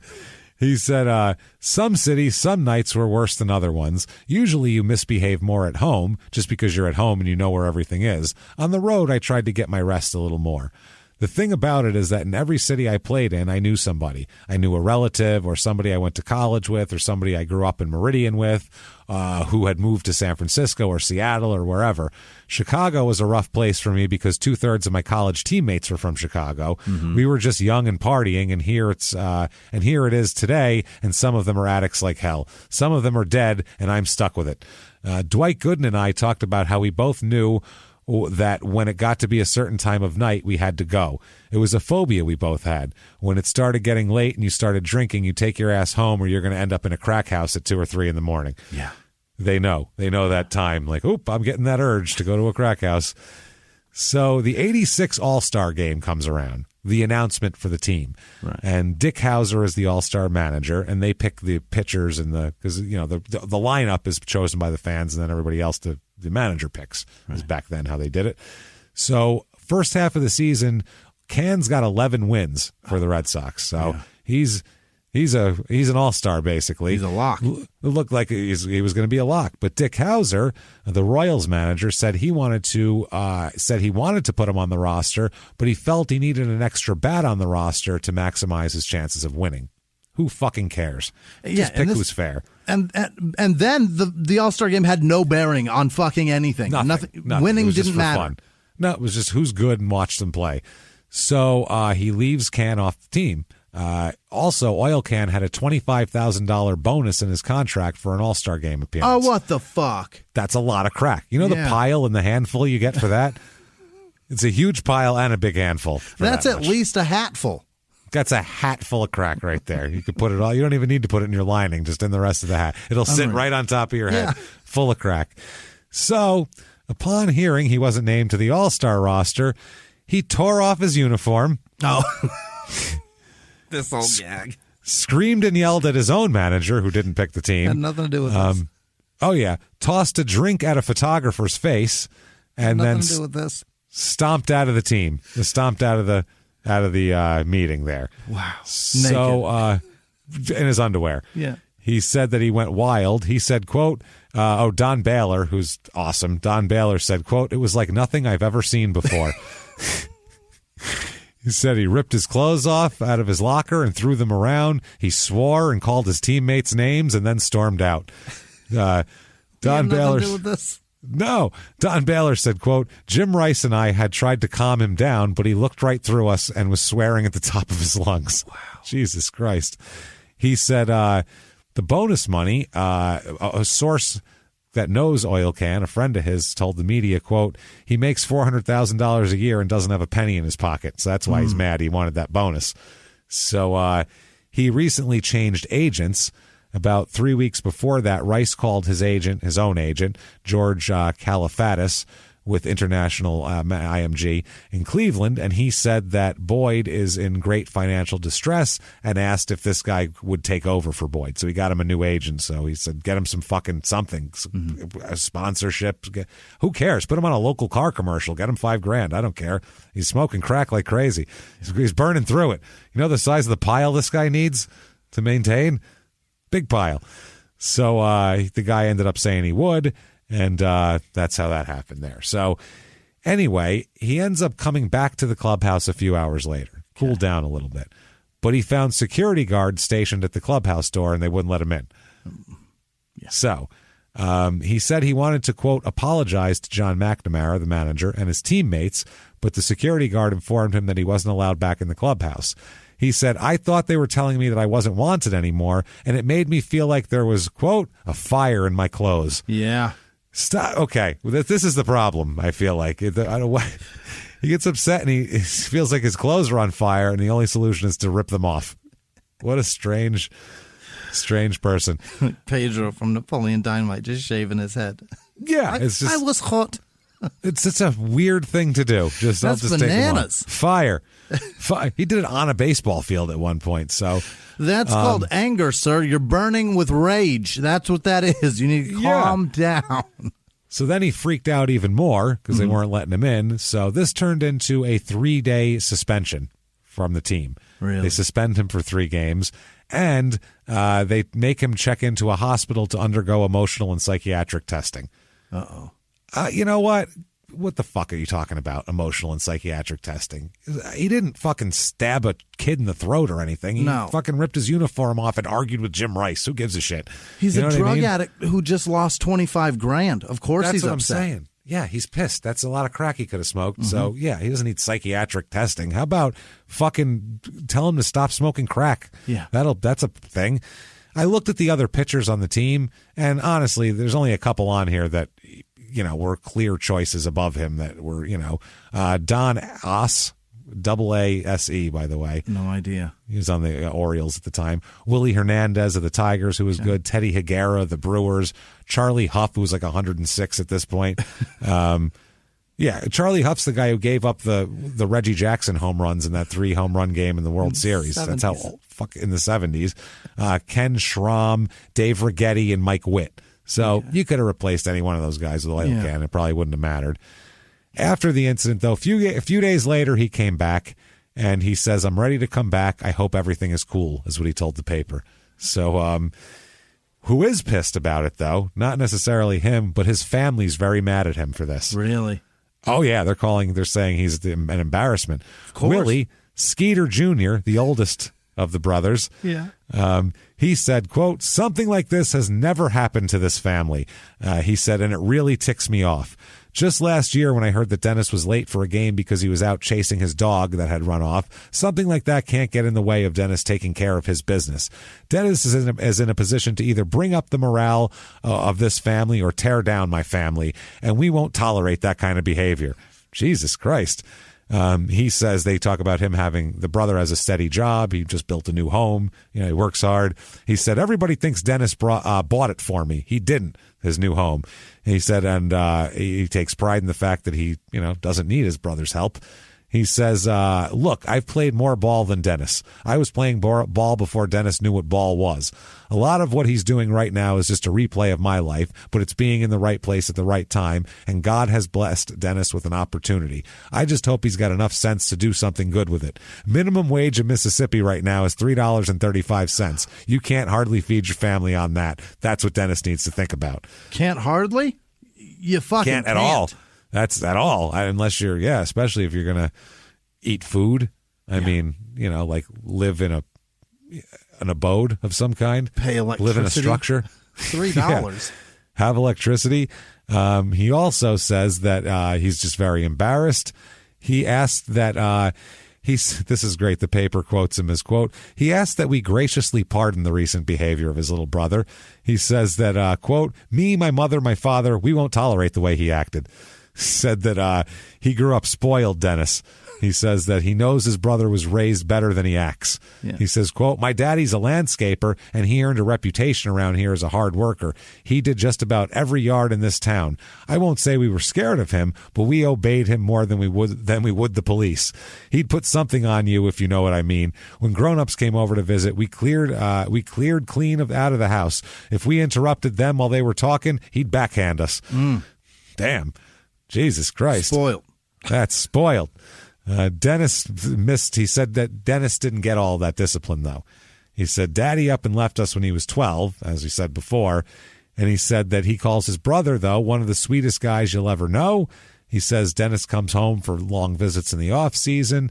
He says, quote, you ain't going to believe this, but Dennis gets all the little kids in the neighborhood and takes them down to the park. He shows them how to hit, pitch, steal, and he tells them not to throw a curve because they might hurt their arm. He said, so, quote, being away from Dennis so much, it just makes you wonder about a lot of things. There's so much going on these days. You never know what a person's into. That concerns me. Obviously, Dennis has a lot of growing up to do. And then he says, do me a favor. If you talk to my brother before I do, will you tell him something for me? Tell him to pick up some of God's grace along the way and throw that across the plate. Jesus Christ. He's throwing some God shade at him is what he's throwing. Jesus. Tell him to pick up a little bit of God's grace and throw that across the plate. Get a pile of that and a handful of that and put that in your hat liner. Jesus Christ. That's hilarious. Throw some Jesus chin music, would you? Throw some sweet Jesus chin music out there. Dennis says, quote, I just want to pitch, man. I can't pitch because he's suspended until, quote, certain issues are clarified to the satisfaction of the Red Sox organization. But there's an incident that comes up that we're going to talk about that the Red Sox feel like he's being persecuted by the police. This is the general manager. He said that he feels like Boyd's being persecuted. He said, quote, there's nothing to indicate that drugs are a problem right now for him and the cops are persecuting him. Okay. Now, Jesus Christ, this is wild. When all this happens, they talk to his one brother who spoke, asked them to call his father. He said, and then his sister, Dennis's sister-in-law said, quote, but he didn't. He said, Dennis don't like for no one to tell him nothing. And they said, do you know what his problem is? And she said, your guess is as good as mine. All I can say, it's sad. It's just so sad. Yes. So he's throwing away a shockingly good opportunity here for himself by smoking crack. Yes. I don't care what he says or does. That's all fine to me. Right. Smoking crack is a problem. It's it's surprising. It really is, honestly. I mean, it's pretty surprising. I don't know how much crack you get for a certain amount of money, like he doesn't with the piles and everything like that. But there are some things I do know how much they cost because I've seen the sales, Jimmy. I've seen the sales. Terrific. These are all from like rural Indiana, by the way. Oh, my. What they need. 1986. So if you find yourself in July of 1986 in rural Indiana, first, kill yourself. Second of all, do all of this stuff. Maybe you want to go to the movies. Maybe you want to see Ferris Bueller's Day Off playing. Oh, I sure do. Maybe you want to watch Gung Ho with Michael Keaton there. Oh, no. That's wait, that is George a great Wendt, one too. Yeah, oh, George that's a Wendt, fantastic movie. Yes, it's pretty racist, but it's funny as shit. Anyway. It is. It really is appropriating. Is it appropriating? No, it's just racist. It's just a lot of Japanese, yeah. Yeah. Just mean to Japanese people, but pretty fucking funny anyway. So anyway, Poltergeist 2 is playing. The Great Mouse Detective. Karate Kid 2 is playing. Running Scared with Gregory Hines is playing. Great movie. Top Gun still in the theaters. Jesus. Ruthless People, baby. Fuck yes. Great movie. Danny DeVito, Judge Reinhold, and Bette Midler. Club Paradise. Club Paradise, which I think is Robin Williams, isn't it? I don't remember. Back to School is still in the theater at that time. What a you lucky fucks. And then Legal Eagles with Robert Redford and Kelly McGillis. Oh, no, a serious one.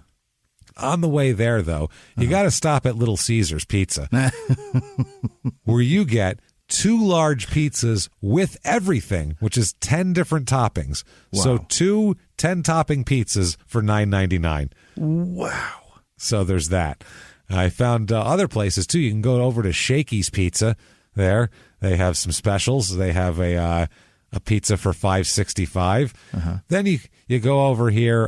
There's a place that has a Friday night special, crab meat stuffed flounder for $7.95, which is good if you're not in Indiana. Landlocked Indiana.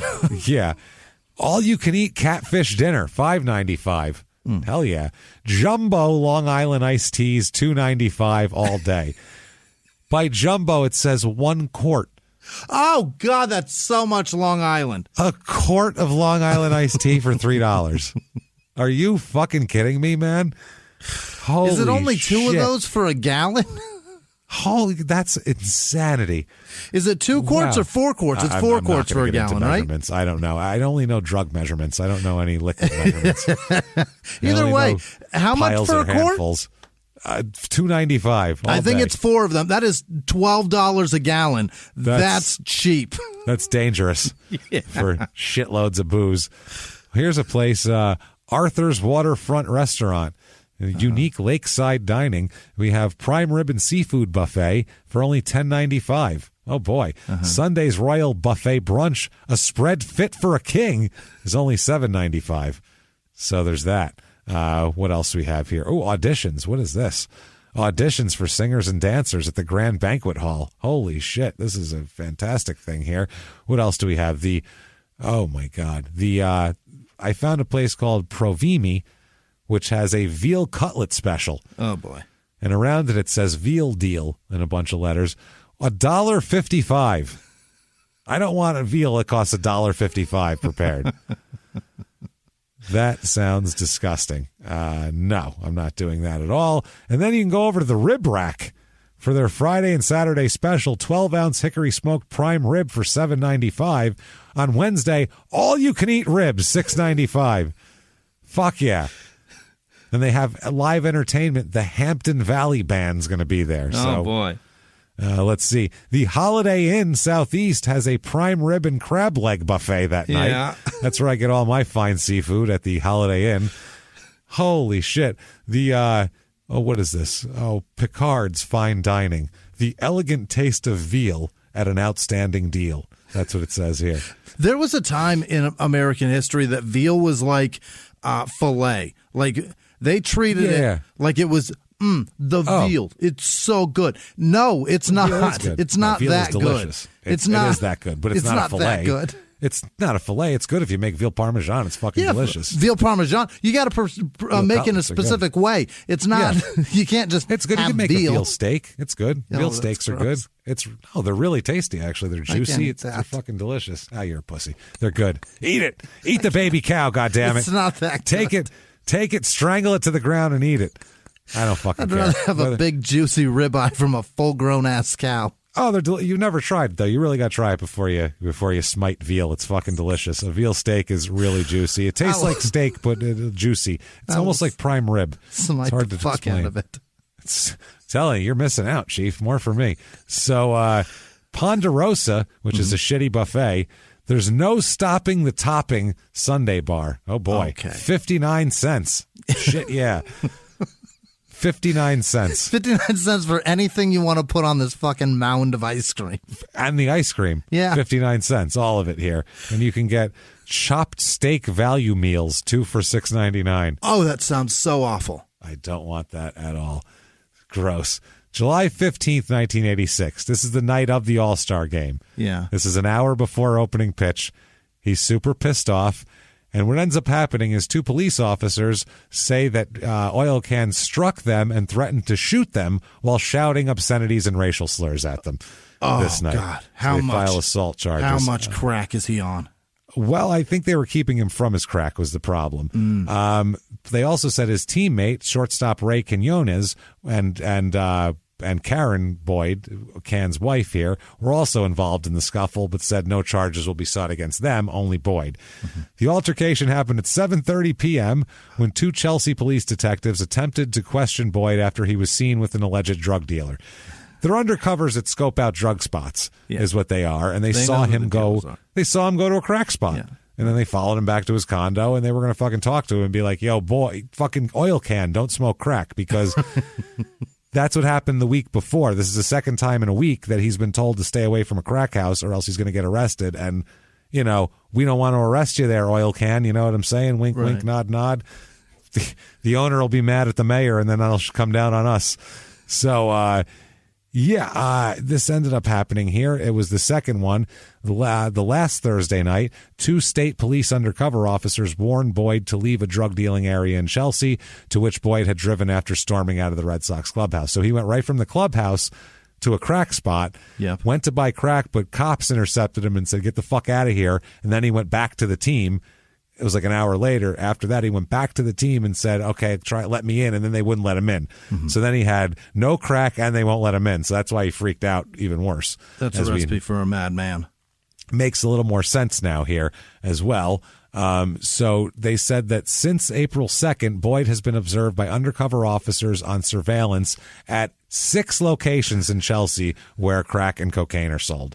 So this is the 6th time in 2 weeks or whatever that they've seen this going on with him. So they're like, pretty good evidence this guy likes crack.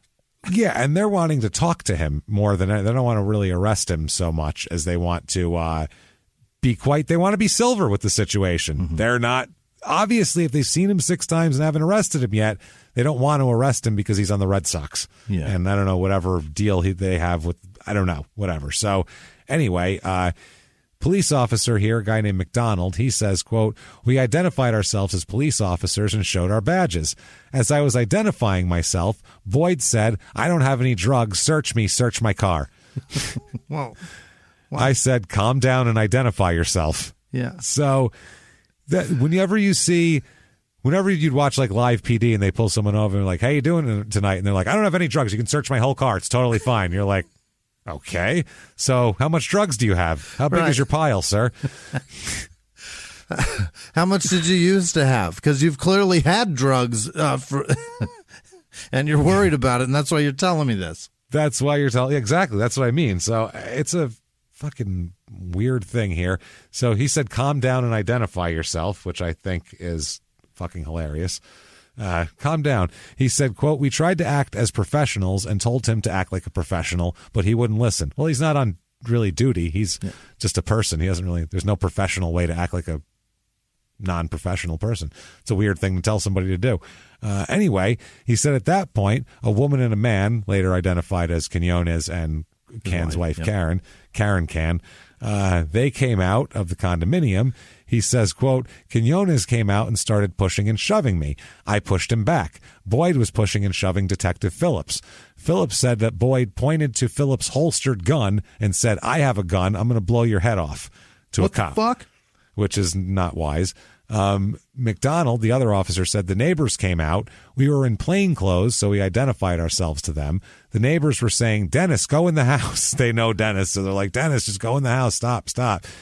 Quinones accused us of planting drugs on him. It was crazy. That's what the guy says.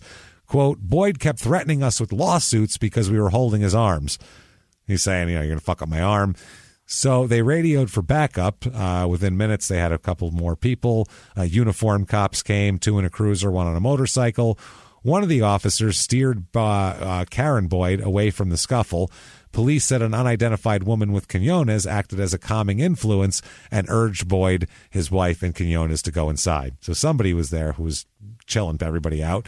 So a detective filed an application for complaints of assault against him because what happened now, he wrote that Boyd struck him on the right bicep and that he was threatened by Boyd that he was going to shoot me with a gun and that I was, quote, dead meat. Wow. So, I guess he punched the cop in the arm is what happened. He had a big bruise on his arm and shit here. I guess he hit him pretty hard.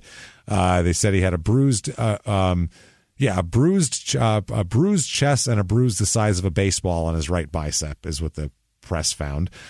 Phillips said that Boyd flipped out when they approached him. He said that they were on surveillance when they received information from an off-duty police officer who said he had just seen a suspected drug dealer make a transaction with Boyd. So they unmarked police car, followed him to his silver four-door Mercedes, and drove to the rear of his condo and parked. They said they approached him. He made the I don't have any drugs and all that shit. Then he says, this is the police officer, quote, as he turned, he made a quick move with his hand to go to his pocket. I grabbed his hand and said, take your hands out where we can see them. At that point, he went completely berserk. He kept calling us, quote, redneck honky motherfuckers.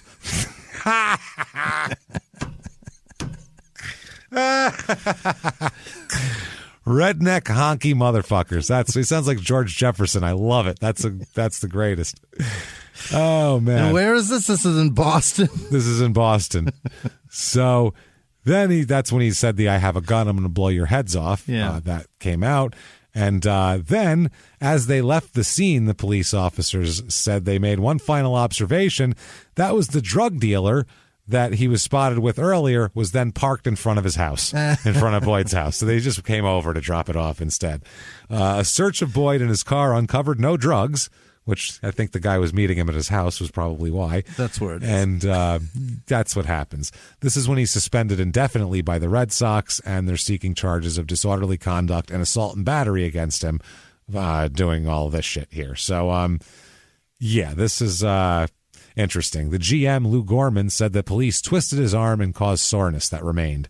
And that's how that happened. So he ends up missing a road trip and all this sort of shit. He said, quote, this is Boyd, Dr. Pappas told me I'd been seen at a bar reputed to have a considerable drug trade.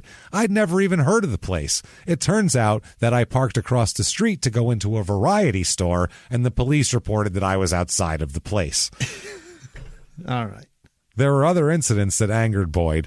I caught a guy going through, he said this, I caught a guy going through my trash on my back porch. I started to get paranoid.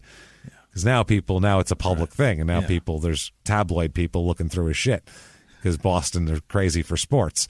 July 17th, 86, he checks himself into a hospital for examination, including drug tests and all sorts of shit like that. That's the day after they file the complaint for assault officially. July 24th, he and his wife are pulled over for speeding at 5:40 p.m. Okay. This is south of Boston.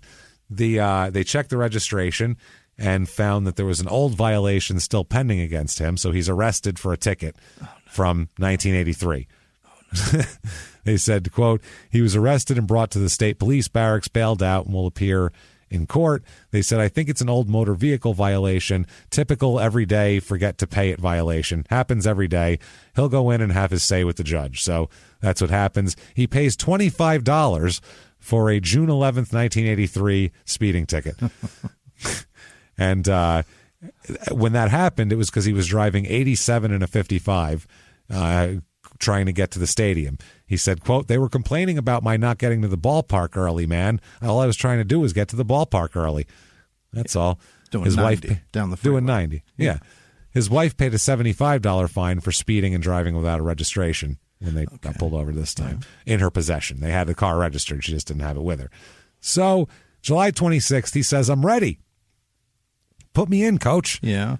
He said, quote, I've been given medical clearance to return to baseball, and I am eager to rejoin my teammates as soon as possible. He said, my medical tests and evaluations have been completed, and the summary of the results have been given to the Red Sox. Somebody wrote that, I feel like. Yeah. But still, he said it. So there you go. He said, I will make no further comment relative to my hospital stay, the assault and disorderly conduct charges with the Chelsea police, or my financial status. Yes, I know I'm broke arrested and in the hospital, but we're not talking about any of that shit. So it makes me feel bad. And when I feel bad, I get naked.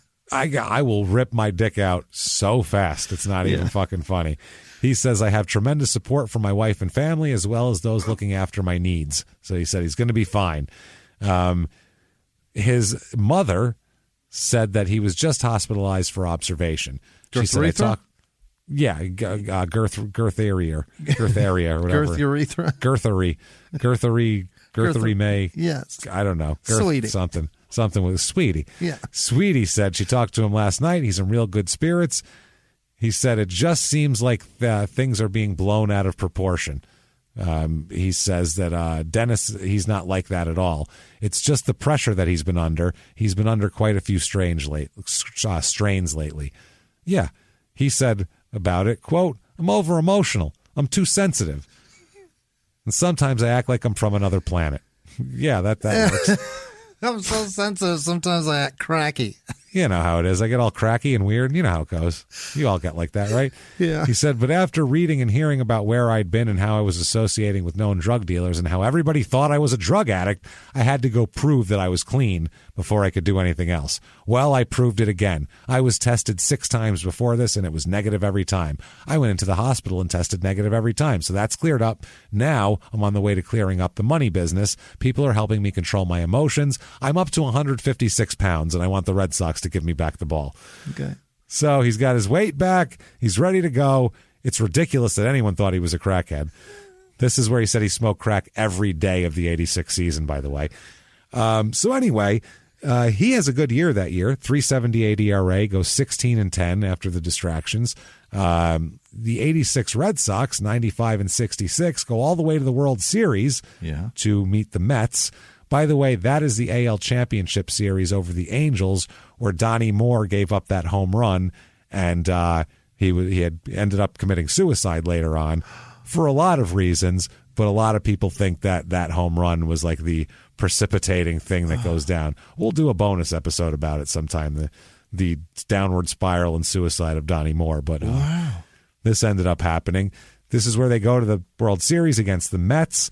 This is where Ron Darling said that Lenny Dykstra was hurling racial slurs at Oil Can before Game 1, to where the judge said, then Lenny Dykstra sued Ron Darling for libel, and the judge said it's literally impossible to libel Lenny Dykstra because he's Lenny Dykstra.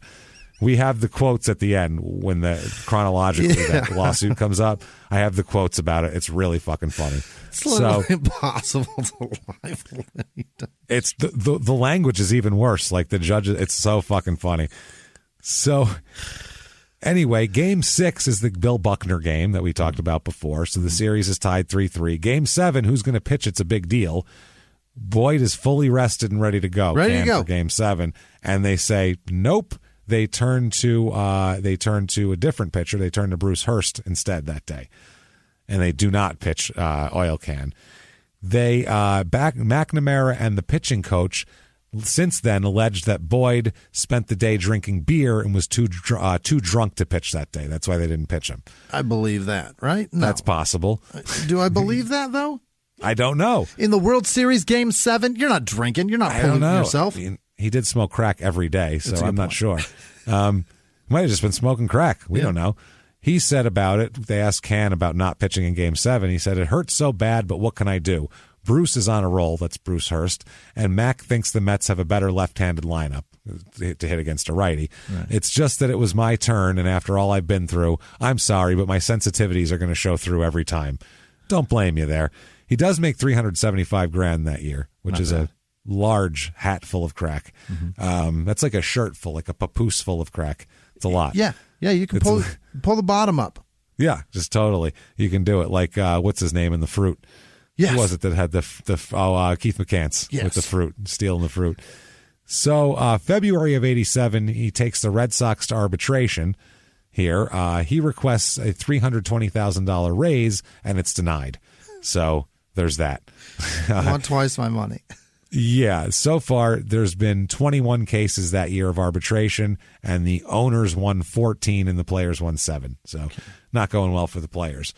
Spring training, 87. He is arrested, and the team must pay a video store for overdue videos. That's why he's arrested, because he kept videos for a year. Oh, he had videos for a year. That's one way to pay $3,000 for Major League.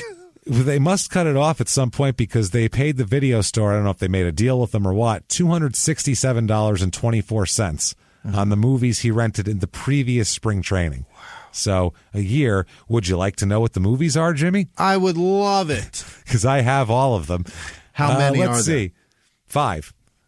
One, It's Alive, which is a horror movie that they remade in 2009. Did they? From 1974, and here it is. The Davies expect a baby, which turns out to be a monster with a nasty habit of killing when it's scared, and it's easily scared.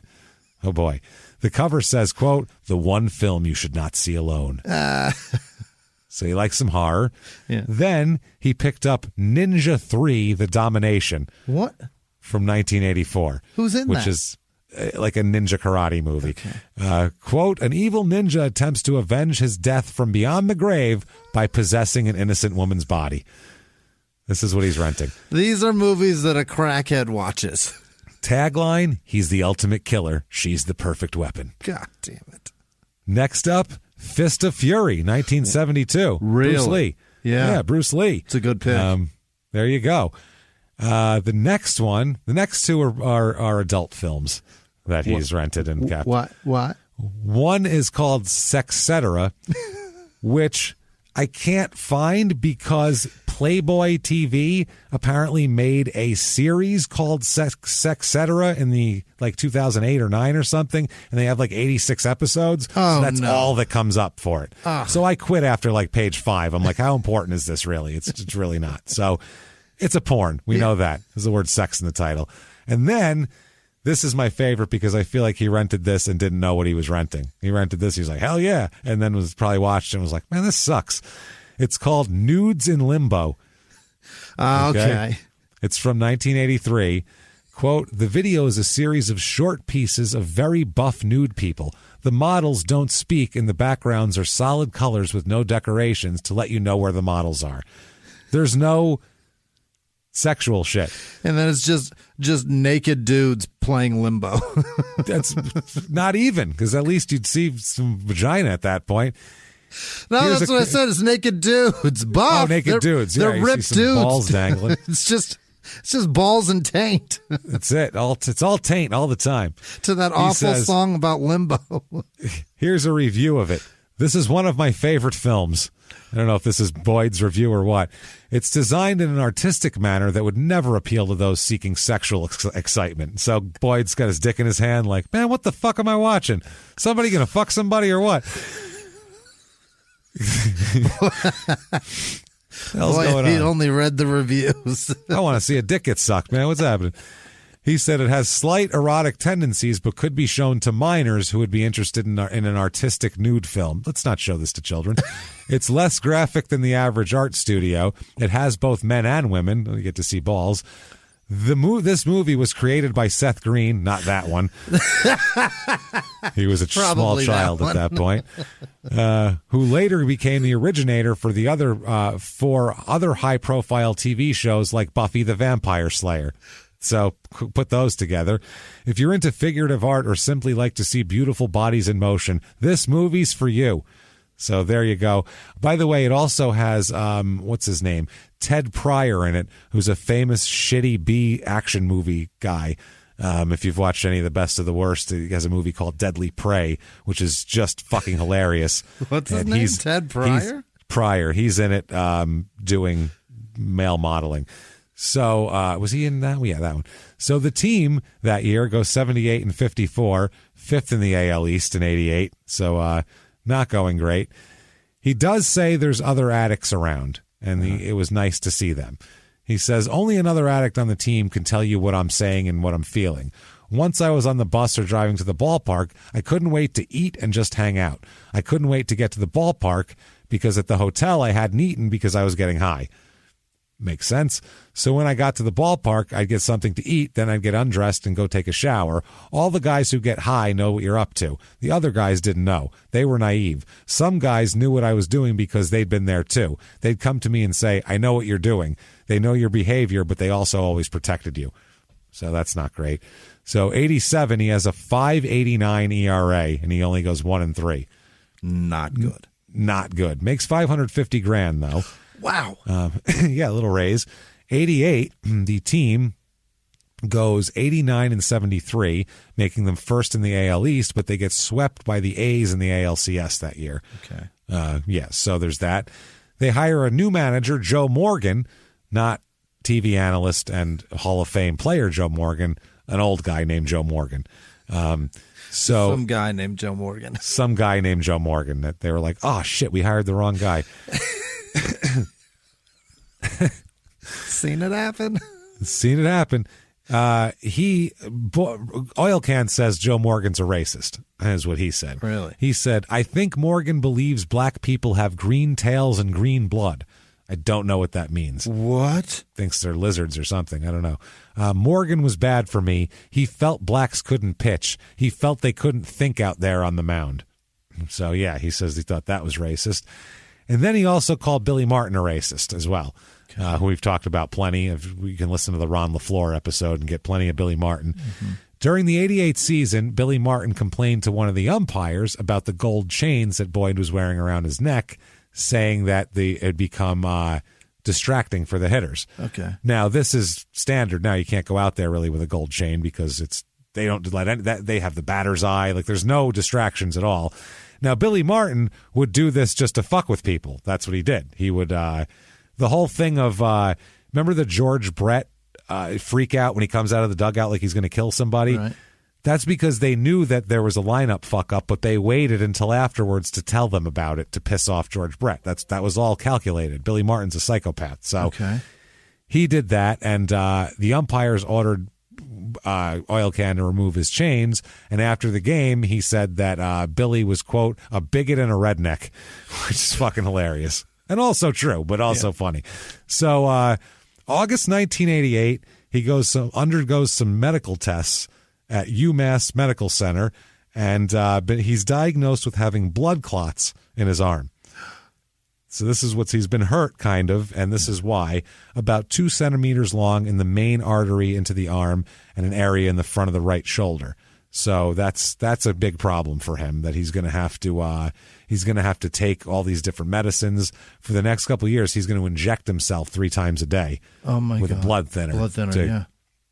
Keep it going. And he's got to do it himself. How long are they? 3 inches? 3 inches blood clot. They're 3 centimeters, not inches. That would be really long. That's a huge blood clot. That's a long one. So, he said that basically he's talking about weed here. He said there's a difference between a weed high and a high that lets you know, don't bother me. Nobody ever knew when I was high on weed because I was never not high on weed. He said, a reporter once asked me how many games I pitched when I wasn't high on weed. None. Well, I started a few without smoking up, but I didn't like it. I'd be warming up in the bullpen, and I'd hear the fans and the vendors and the damn drink machines, and it's distracting. That's fucking great. That's a great point. It's true. That's my problem. I got to focus. I smoked during games. I've gone out to my car during the game and smoked weed or crack. During the game. What?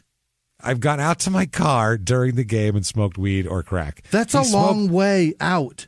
Yeah. Yeah. He smoked crack in the Oakland clubhouse bathroom as well there. And this is in the parking lot at Fenway.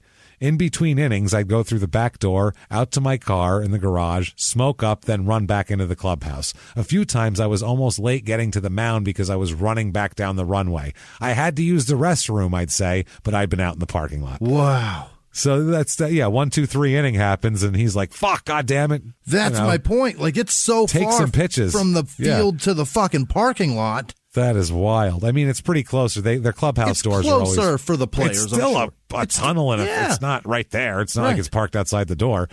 So he said, but that's how many of us were back then. Tim Raines told me a story once, and this is a famous one. He said he slid into and stole second base, and when he slid, a vial fell out onto the ground.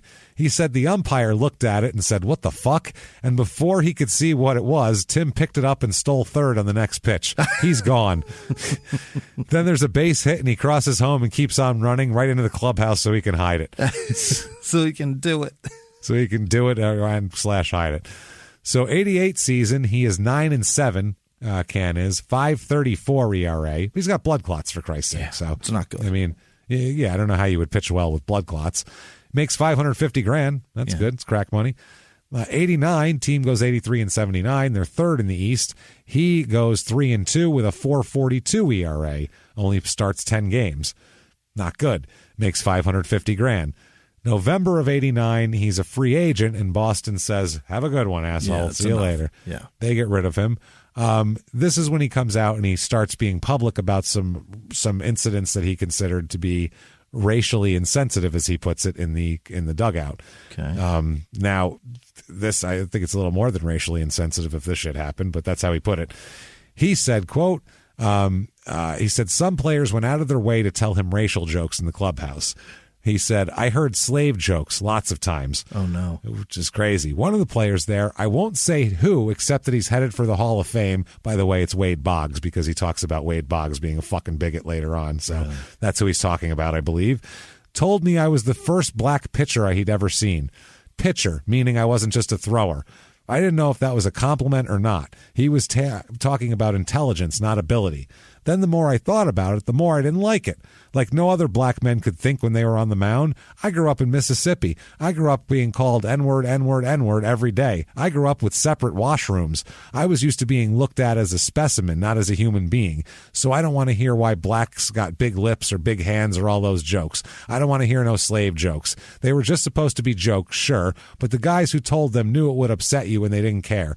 I'd laugh along so as not to fight, but I wasn't laughing on the inside. That kind of stuff messes up a lot of young ball players in the Boston organization. I'm sure. Yeah, he's saying he had to be the Sammy Davis Jr. there, and he didn't fucking like it. You know what I mean? Don't blame him. If that's true, that is fucking awful. So Marty Barrett, who's one of the players, his wife is the one who told him he looked awful, as a matter of fact. He said that his view was that the teammates didn't know what to make of him, so most of them gave him a wide berth. He says that he went out of his way to get acquainted with Oil Can, and he said, quote, "You got to understand that Dennis can be your friend one day, and the next day he might not want to talk to you." He said, "We all knew he came from a rough upbringing in Mississippi, all the racial stuff he went through, and I think he just had that anger inside of him. One little thing wrong could set him off. Nobody knew it from one day to the next what his mood was going to be in, so everybody let him do his own thing. It wasn't a racial thing at all. We just all thought he wanted to be left alone." He's also on crack is the problem, too. So a guy with different levels of I'm high today, I'm not high right now, shit like that. Their attitude or their moods are going to be up and down. There's some swings. So I think that's from Can's point of view, from what he said, that's what his mood swings were, basically, is it wasn't a matter of that. Sometimes he'd be pissed off at particular people, but he didn't want to be left alone, type of thing. So Ellis Burks, who I loved Ellis Burks, he was a great fucking player. He was also born in Mississippi and a black Red Sox as well. He said that Boyd was a generous friend who was misunderstood by the fellow teammates. He said, quote, "He was like a brother to me. He's a great man, a good family man. Around the clubhouse, people thought of him as real loud because of that All-Star game incident, but he's a soft-spoken guy when you get to know him." So, they talk about this was the time that it was weird. He gets mad because Wade Boggs says he's a sex addict because he got caught cheating on his wife with a bunch of people. Okay. So he goes, "Hold on a second. Now Boggs gets sympathy for this shit when they were bitching at me for doing drugs for all this fucking time?" Yeah. He said, quote, "A disease was overtaking Wade Boggs for 4 years. I got to go to a psychiatrist because I got mad. Here's a guy who says he's a sex fiend. Now who needs a psychiatrist?"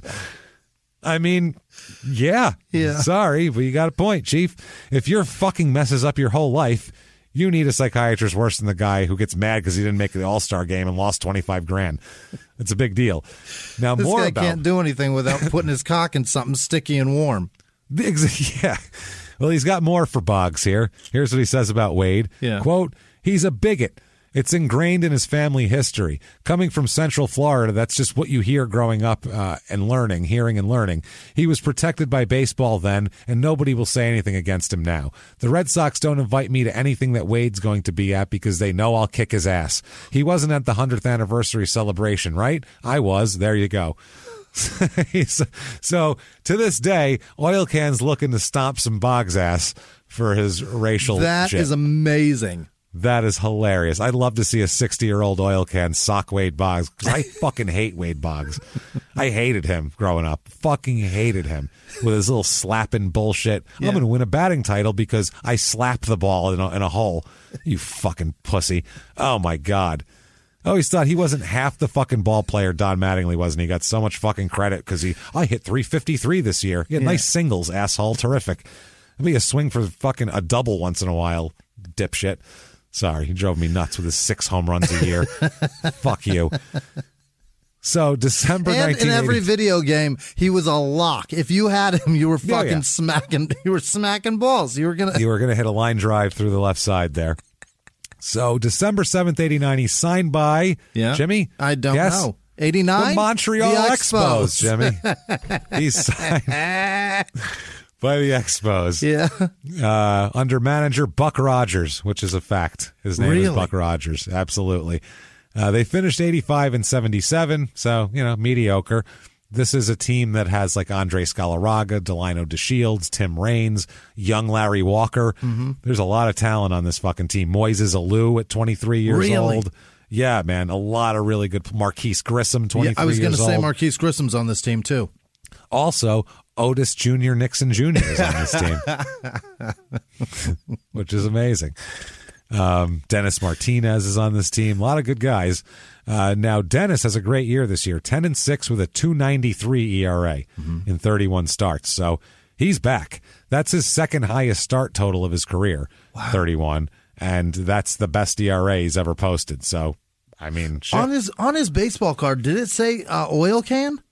A lot of them did, or they'd say Dennis Oil Can Boyd. Okay. But yeah, very rarely did they say Dennis Boyd. Because at this Oil time, Can I had always on there. So many Expos cards and never once got one of his. Really? Jesus. I never had an Oil Can Boyd card. Interesting. That's weird. He made $400,000 this year. Yeah. I had Oil Can cards, definitely. Now, one incentive was he would get a $250,000 bonus if he started 32 games that year. Okay. He started 31 games that year. The motherfuckers robbed him so many times. Last day of the season, the managers chose to start a rookie, Scott Anderson, instead because they're looking at rookies for the next year. Wow. And cost him $250,000. Let him pitch 3 innings. Who gives a shit? Just get him out there to get him his fucking bonus. The Players Association filed a grievance, and they ended up having an arbitrator look at it and all that sort of shit. And they settled it what? Nothing, I don't think. I don't think he got shit for it. I think it was basically, you didn't hit it. It wasn't in your that's what the number was. Fuck off, basically. That's not fair, man. Yeah, he says it didn't bother him, though. He says it's not a distraction one bit. I don't wake up no day thinking about it. I'm not searching to leave. I want to play right here. I got gold gloves at either corner with Tim Wallach and Andre Scalaraga. Good management, great teammates. We got a melting pot of guys on this team. There's no room for any bigotry. Those guys in Boston wouldn't fit in here. They'd kick them out of the clubhouse. In Boston, I always said I needed no friends. I need respect. Here I get both. He says, quote, in Montreal, a black man is just a man. Skin don't dictate the way a man is judged. This is the place for a black man to play. Ain't no slave jokes up here. Mm-hmm. So there you go. As long as you speak French. And as long as if you don't speak French, that's another problem. Spring of 1991, their Sports Illustrated does a big old fluff piece on him. Is that right? Big old fluff piece. Quote, the Can's a new man. Oh, boy. He says, I feel like I came back from the dead a little bit playing with the Expos. And then all the players say he seems so much more mature now. He's still got that fire, but now he's mature. It's even better. He's great. July 21st, 1991, he's traded for nothing, a player to be named later, to the Texas Rangers. Oh, no. The Rangers, 85 and 77 that year. Bobby Valentine, the manager, who he loves, by the way. Really? Loves Bobby Valentine. Listen to this lineup. It's a great team. Pudge Rodriguez, Rafael Palmeiro, Julio Franco, Juan Gonzalez, Ruben Sierra. That's in your starting lineup. And that's Nolan a lot Ryan's of bombers. pitching. That's a lot of fucking bombers right there. 91, that's Nolan Ryan. 91 there. He goes 2-7 with a 6.68 ERA and makes $1.5 million. Wow. For that garbage. Most of his career for that. So October 31st, 91, he's a free agent. The blood clots are back in his arm, which is why he's pitched like shit the whole last year. He just didn't want to say anything because he was trying to stay on. 1992, he goes to the Pirates in spring training. Really? And the Pirates, he said, were not giving him a fair shot, so he left camp. Okay. Took off, doesn't play for 92. And that's a good team. That was a good team back then. That's Bonilla and Bonds, isn't it? That is. And Bonilla, Bonds, and all that shit back then. Who's that blonde pitcher they had? Young? No. They had a shitload. They had They had Drabek back then. It was Drabek, yeah. They had Tim Wakefield back then. They had all those guys. 93, he wants to sue the Red Sox. He threatened the Red Sox through a lawyer for not inviting him to spring training. Okay. He said the lawyer said they didn't invite me either. I got no invite, right? I could have given it a shot. The lawyer said that, quote, in view of the Red Sox mediocre pitching prospects for the coming season, he could find no apparent baseball reason for the team's rejection of Boyd's overtures. That is hilarious. That is so fucking funny. I'd like to press charges against the Phoenix Suns also for being dead last in the NBA. 0 prospects being brought in. My phone didn't ring. It's not like they were trying a lot of 5'7" white point guards. They weren't trying it very often, so how did they know it wasn't going to work? They should have given you a shot, right? They never even tried it, Jimmy. You should totally sue. I think I've got a leg to stand on here. It's pretty good. He said, I could be getting blackballed, and if it's not that, I don't know what it is, but I'm going to find out. I have to find out. I can't just sit here. There you go. He said, burning bridges, what's that got to do with it? What's that got to do with my pitching? That's my character. I'm an emotional person, but it has nothing to do with getting guys out. Winning for you. I can still win. That's all the team should care about is I can still pitch. The only teams that didn't care about that so much were a bunch of Mexican League and minor league teams, though, from now on.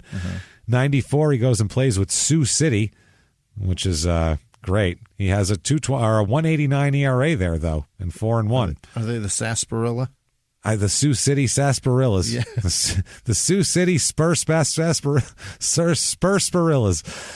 1995. Spring training, now 94 is a strike year in baseball, which continues through the spring training of 1995. People forget that. He goes and crosses the picket line and plays with and tries out for the White Sox. Oh, really? I don't give a fuck about that shit. Yeah. While in spring training, by the way, his locker is like 2 feet, or it's his locker, another locker, and then Michael Jordan's locker is right there, which is fucking hilarious. Yeah. How interesting is that? Yeah. So he was right there. He says nothing's changed, not the way I throw, not the way I act, not the way I am. It's the same old can. Yeah. I'm going to be fine. He says his stuff is as good as it ever was. White Sox management says they don't like his velocity. He's not throwing hard enough.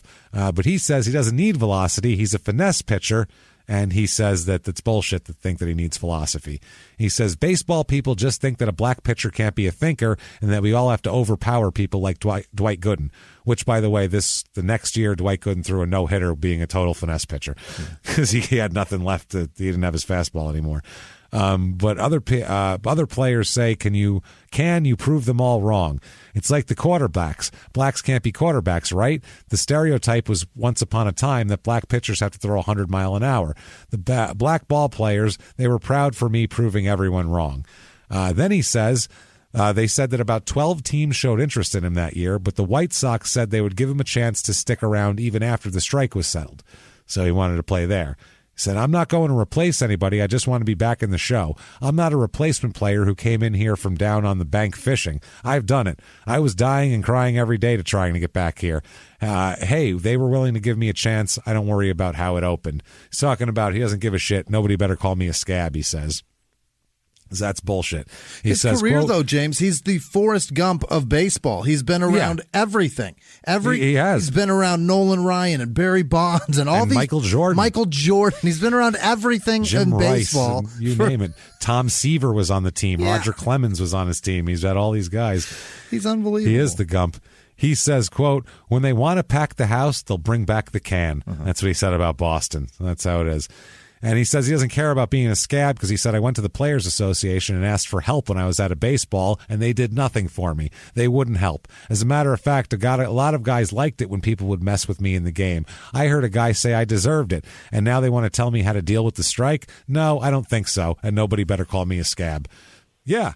That's great. I love it. He said, what's so bad about what I've done? I ain't killed nobody. I ain't robbed no bank. I ain't did any of that. But people in baseball still make me out to be the son of Sam, Jack the Ripper, Ted Bundy, and Jason all rolled into one. I mean, I'm a good daddy, a good husband. I love kids. I love old people. I love dogs. I also love crack. Is that a fucking problem? Okay, so he said, I love dogs, and these guys won't let me play the game. You wonder, who are the real scabs? You tell them. I'm on his side. March 27th, 1995, he's arrested, though. Oh, no. This ends the great spring training experiment with the White Sox when he's arrested in Florida for possession of marijuana. So, I mean, I don't care, but it was very illegal in 95 in Florida, and he gets arrested, and but there's that's that. Who gives a shit? It's like a driver's license in Florida. That's what I mean. Everybody's got come on. that. A little of that, little meth on you. So I would venture to say more people in Florida have marijuana than driver's licenses. Probably that are driving, yes. Yeah. In a car, definitely. If you watch Live PD, that's the truth. Yeah, that's all it ever was there. License registration. How about marijuana? Will that identify me? Oh, man. 96, he's back in the minors, and he says he's happy. Says he's eating a cheeseburger down there. He's all happy. Yeah. He's couldn't be happier, he said. He just loves it. He's relaxed. He doesn't have to deal with any of the bullshit, and the team loves him. They said he does charity shit for the team. He did a car wash for the battered women's shelter. Said he's there to help. All right. So there's that. Then he also gets arrested for criminal speeding in Florida. Because he can't drive very well. So criminal speeding in Florida. He's got a lot of problems. He doesn't know what to do with himself. He's just trying not to smoke crack. Yeah. So the only place where there's no crack is in your own home. Like, I got to stay home because there's no crack here. Right. You know what I mean? It's the only place. Otherwise, anywhere you go, crack might fall in front of you. So he's trying not to smoke crack. He stays home. He needs something to occupy his time. He's like, I don't know, maybe I'll remodel the living room or something. I got to do something. And he calls on somebody to help him out. And they come over and knock on the door. And it's Dexter Manley, interior decorator from New York City. And he says,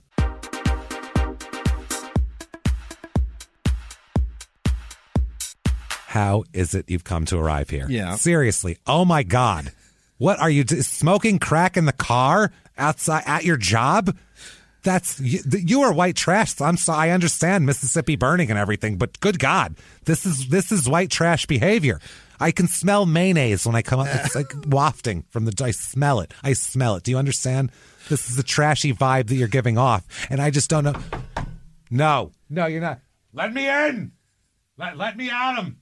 No, Vince, he's skinny, Vince. You won't like him. Trust me, skinny. He's skinny. Just have him put these overalls on. I just want to see what I said he's skinny, Vince. He's too skinny for you. You don't like skinny. He told you you don't like skinny. There might be some vascularity under there. I'm not sure. I just want to check for vascularity. Just have him take that shirt off. Or Vince, no, I have to go. I'm sorry, oil can. I have to go. You see how he is. Goodbye. Poof.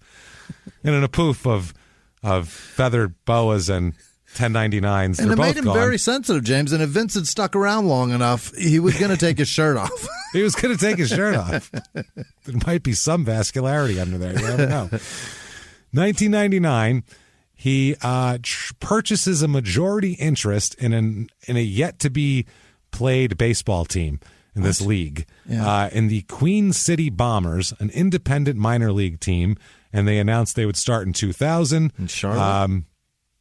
No, I think it's down in Mississippi somewhere. There's a lot of Queen cities. Everybody calls themselves Queen City because I think Cincinnati also calls himself Queen City. Manchester, if I'm not mistaken. New Hampshire, too. Yeah, and Charlotte, and I'd probably place in Mississippi. Every city in fucking North Carolina. It's Meridian. It's by Meridian, by his hometown. Meridian, Queen City. Yep. This Queen is in the Meridian? Texas, Louisiana. Yeah, that's the one. They ended up getting a lack of sponsorship and overall support, so he ended up not. The team didn't happen. Oh, no. But he said he bought a plot of land which has been cleared and graded in preparation for a new ballpark. Perfect. But there's no team. One of these days. One of these days, damn it. He does throw at this point, even in 2000, throws twice a week for a semi-pro team, so he's still pitching at that point. Yeah. He said, quote, "I will continue to play baseball until I can't play it any longer. I want to be playing when I'm 50, if not professionally, for a semi-pro or local team." He loves baseball. It's going to happen. Fucking loves it. Yeah. 2005, so this is how long, a lot of time goes by. Yeah. He gets a job pitching in the Canadian American Association. What is that? Which is a league. They have 8 teams. They play 91 games in a season. Want to hear the names? I do. The Les Capitales de Quebec. Oh. So the Quebec Capitals. It's a French, yeah. The North Shore Spirit. Okay. The Brockton Rocks, which is where he plays, for Brockton. Massachusetts. Just the Grays, just Grays, they're called. The Worcester Tornadoes. Uh-huh. A lot of tornadoes in Massachusetts. The New Jersey Jackals. The New Haven County Cutters. What is that? Just a bunch of 15-year-old girls. The fuck is going on there? Fucking county team. Is that the guys from the jail? Is that the correctional team? I guess. Jesus, the Cutters and the Elmira Pioneers. So there's that. Okay. Anyway, he plays for Brockton, 4-5 with a 4.73 ERA that year, which isn't bad because he's 45 years old. Right. So not too shabby. And he drew a lot of. He ends up going to their All-Star game that year. Okay. And he draws a lot of fans. Yeah, made 13 grand. It's barely, if I doubt that. They said he's very willing to sign autographs and shake hands and all that sort of shit, and he's a good guy. So they all love him. Yeah. That's in 2005. They all love him until November 14th, 2005. What happened? When the FBI, when Special Agent John G. Rouchy, a special agent in charge of the FBI in Mississippi, and U.S. Attorney Jim Greenlee say in a statement that Boyd allegedly made 5 telephone calls in which he threatened to harm his ex-girlfriend and also her son. Oh, no. And 5 different calls. This is a federal crime. He's arrested. Federal DV? He's arrested. Yeah, federal domestic violence from a distance. Wow. Federally distanced domestic violence. This is a federal crime. Like I said, he's arrested by the FBI. And he's indicted by a federal grand jury in Mississippi. If convicted, he could receive up to 25 years in prison, or 3 years supervised release, and up to a $250,000 fine. I mean, you can't threaten people over state lines. Yeah, that just don't. Do that, everybody. I wish they took domestic violence that serious everywhere. That would be good. That would be fantastic. Maybe guys wouldn't punch women if that was what they were up against. Yeah. He ends up with that. There's some sort of plea and a resolution where he doesn't go to prison, though, is what ends up happening with this. He's very lucky. He is very lucky. I mean, Jesus Christ. I don't know what happened, but to have Oil Can calling you and threatening your son doesn't sound like a real fun thing to have happen to you or anything like that. But I mean, Jesus Christ, so much crack. I don't even know if he could. You almost feel bad for him. There's so much crack, Jimmy. I do. You almost feel bad for him, but not nearly as bad as you may feel for Dennis Boyd, a mechanical and industrial engineering consultant in Surprise, Arizona. Right, that one's for you. Dennis Boyd, real estate investor at Boyd Ventures in Portland, Oregon. Oh, no. He's like, I swear I'm not a crackhead. Please buy my land. Dennis Boyd, president and CEO at Signature Life Safety Services. None of those words belong in Oil Can's titles. No. Life, safety, services, none of those things. It's all bad. Dennis Boyd, president of the Southport Group in Fairfield, Connecticut. And finally, Dennis Boyd, chief financial officer at St. Mark's Medical Center in LaGrange, Texas. Not our guy. CFO. 2007, the Can is doing a barnstorming tour in basically doing a thing called Oil Can Boyd's Traveling All-Stars. And he's modeling it after like old Negro League barnstorming tours where they'd go into the country and play these games against local teams and shit like that to try to. It's cool shit. Yeah, Babe Ruth used to do that all the time. I love that. Fucking Lou Gehrig, all the guys used to do it. It was cool as fuck. I wish they did that more, but obviously it takes money for these guys to do a goddamn thing anymore. That was just for fun back then. Time to go out and party with the guys and drink and do all that shit. 2010, he is inducted into the Southwestern Athletic Conference Hall of Fame for his Jackson State pitching. Yes, he is. That's he was nasty, huh? Yeah. That's weird, right? Mississippi, Southwest? I guess in the 1700s it was the Southwest. Pre-Louisiana Purchase, it's the Southwest, I guess. But unless that's the Southwest Louisiana Hall of Fame. I don't fucking know, Not even the whole man. state. So I hope this isn't him, but I think it is because all of his other things were mixed in with this. Yeah. I found him on Find People websites where they have all this information. Yeah. And they have his jobs listed, and they had him listed as in 2006 he was like doing some kind of marketing for the Pawtucket Red Sox, the AAA team. Okay. Probably doing a commercial or some shit like that. After that, though, from 2007 to 2008, it says he worked at Dick's Sporting Goods as a cashier. That is horrible. Which, God, I hope that's not what a major league pitcher ended up. Not a guy who, pitched that much and, made that decent scratch. The man made over $4 million. That's what I mean. Then he worked at Expressions Clothing Company as a sales associate from November 2007 to March 2008. Oh, my God. Then he worked at the Sports Authority as a customer service sales associate from October 2009 to June 2011. Then I have in 2012, he's working for East Commerce Solutions, which is a telemarketing firm. Oh, no. Is he doing fucking telemarketing? God, I hope not. Which would make a lot of sense why he decided to write a book talking about how he smoked crack every day. Yeah. June 2012 is when his book comes out, and it's an interesting read if you want to hear just a guy's crazy story. A very honest dude. They Call Me Oil Can, My Life in Baseball. Came out in June 2012. You can get it on Kindle for like $3 or something, so it's worth it. He says in summation here, some of the best games I've ever pitched, I've ever pitched in the major leagues, I stayed up all night. I'd say 2/3 of them. If I had went to bed, I would have won 150 ball games in the time span that I played.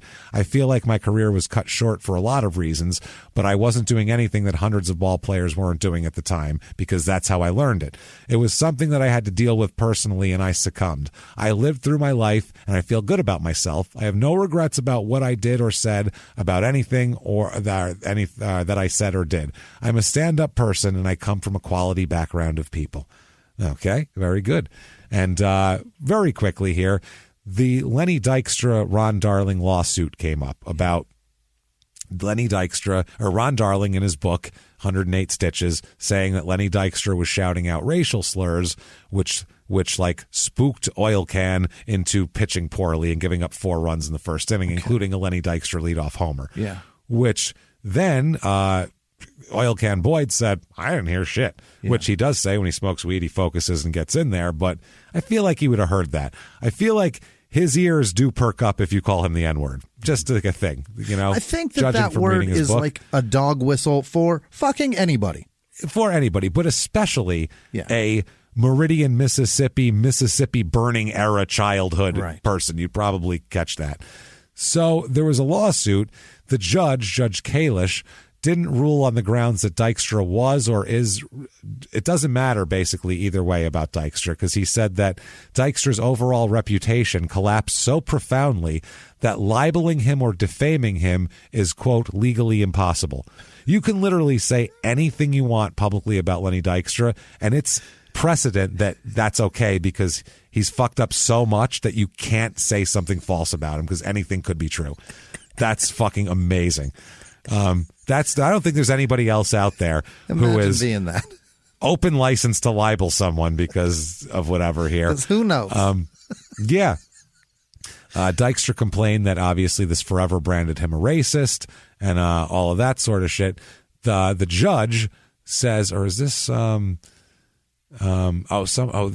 This was the quote from This is the quote from Ron Darling. So here's the quote from the judge here. Yeah. Okay. From the judge. Based on the papers submitted on this motion, prior to the publication of the book, Dykstra was infamous for being, among other things, racist, misogynist, and anti-gay, as well as a sexual predator, a drug abuser, a thief, and an embezzler.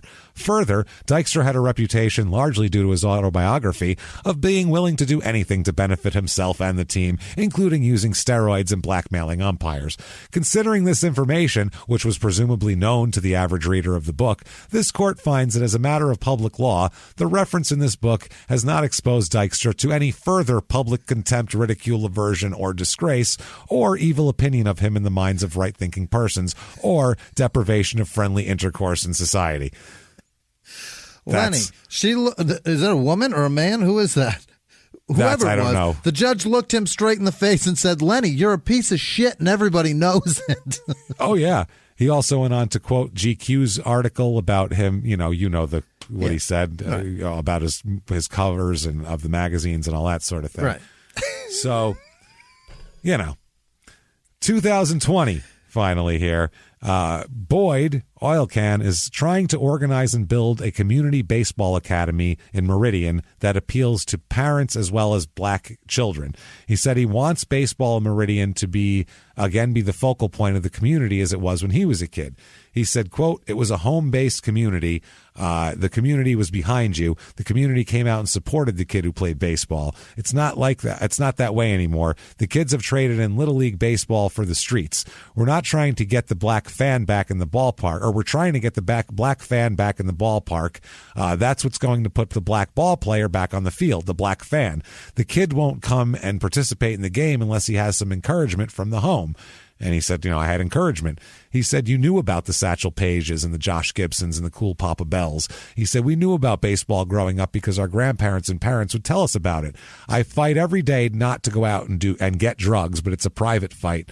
I don't call it being clean. I call it being tolerant. I stay healthy, and I'm on a baseball field 7 days a week. That's where I feel most comfortable. I love it. That's what he's doing. He's trying to teach kids, and he talked a big deal with Delino DeShields about how Delino DeShields basically was like, look, they needed black players in the 60s and the 50s, and it made them look all nice and liberal, and then it spiced the game up a little bit, right. And guys had power and speed and all this shit. He goes, they don't fucking need us anymore, so they don't recruit black kids anymore. They're much more interested in going to the islands and helping those kids play baseball. They don't give a fuck about, if you look at it, at one point, there was like almost 50% black baseball. In like the late 70s, when he came around, it's like 7% black now. Is that right? 7.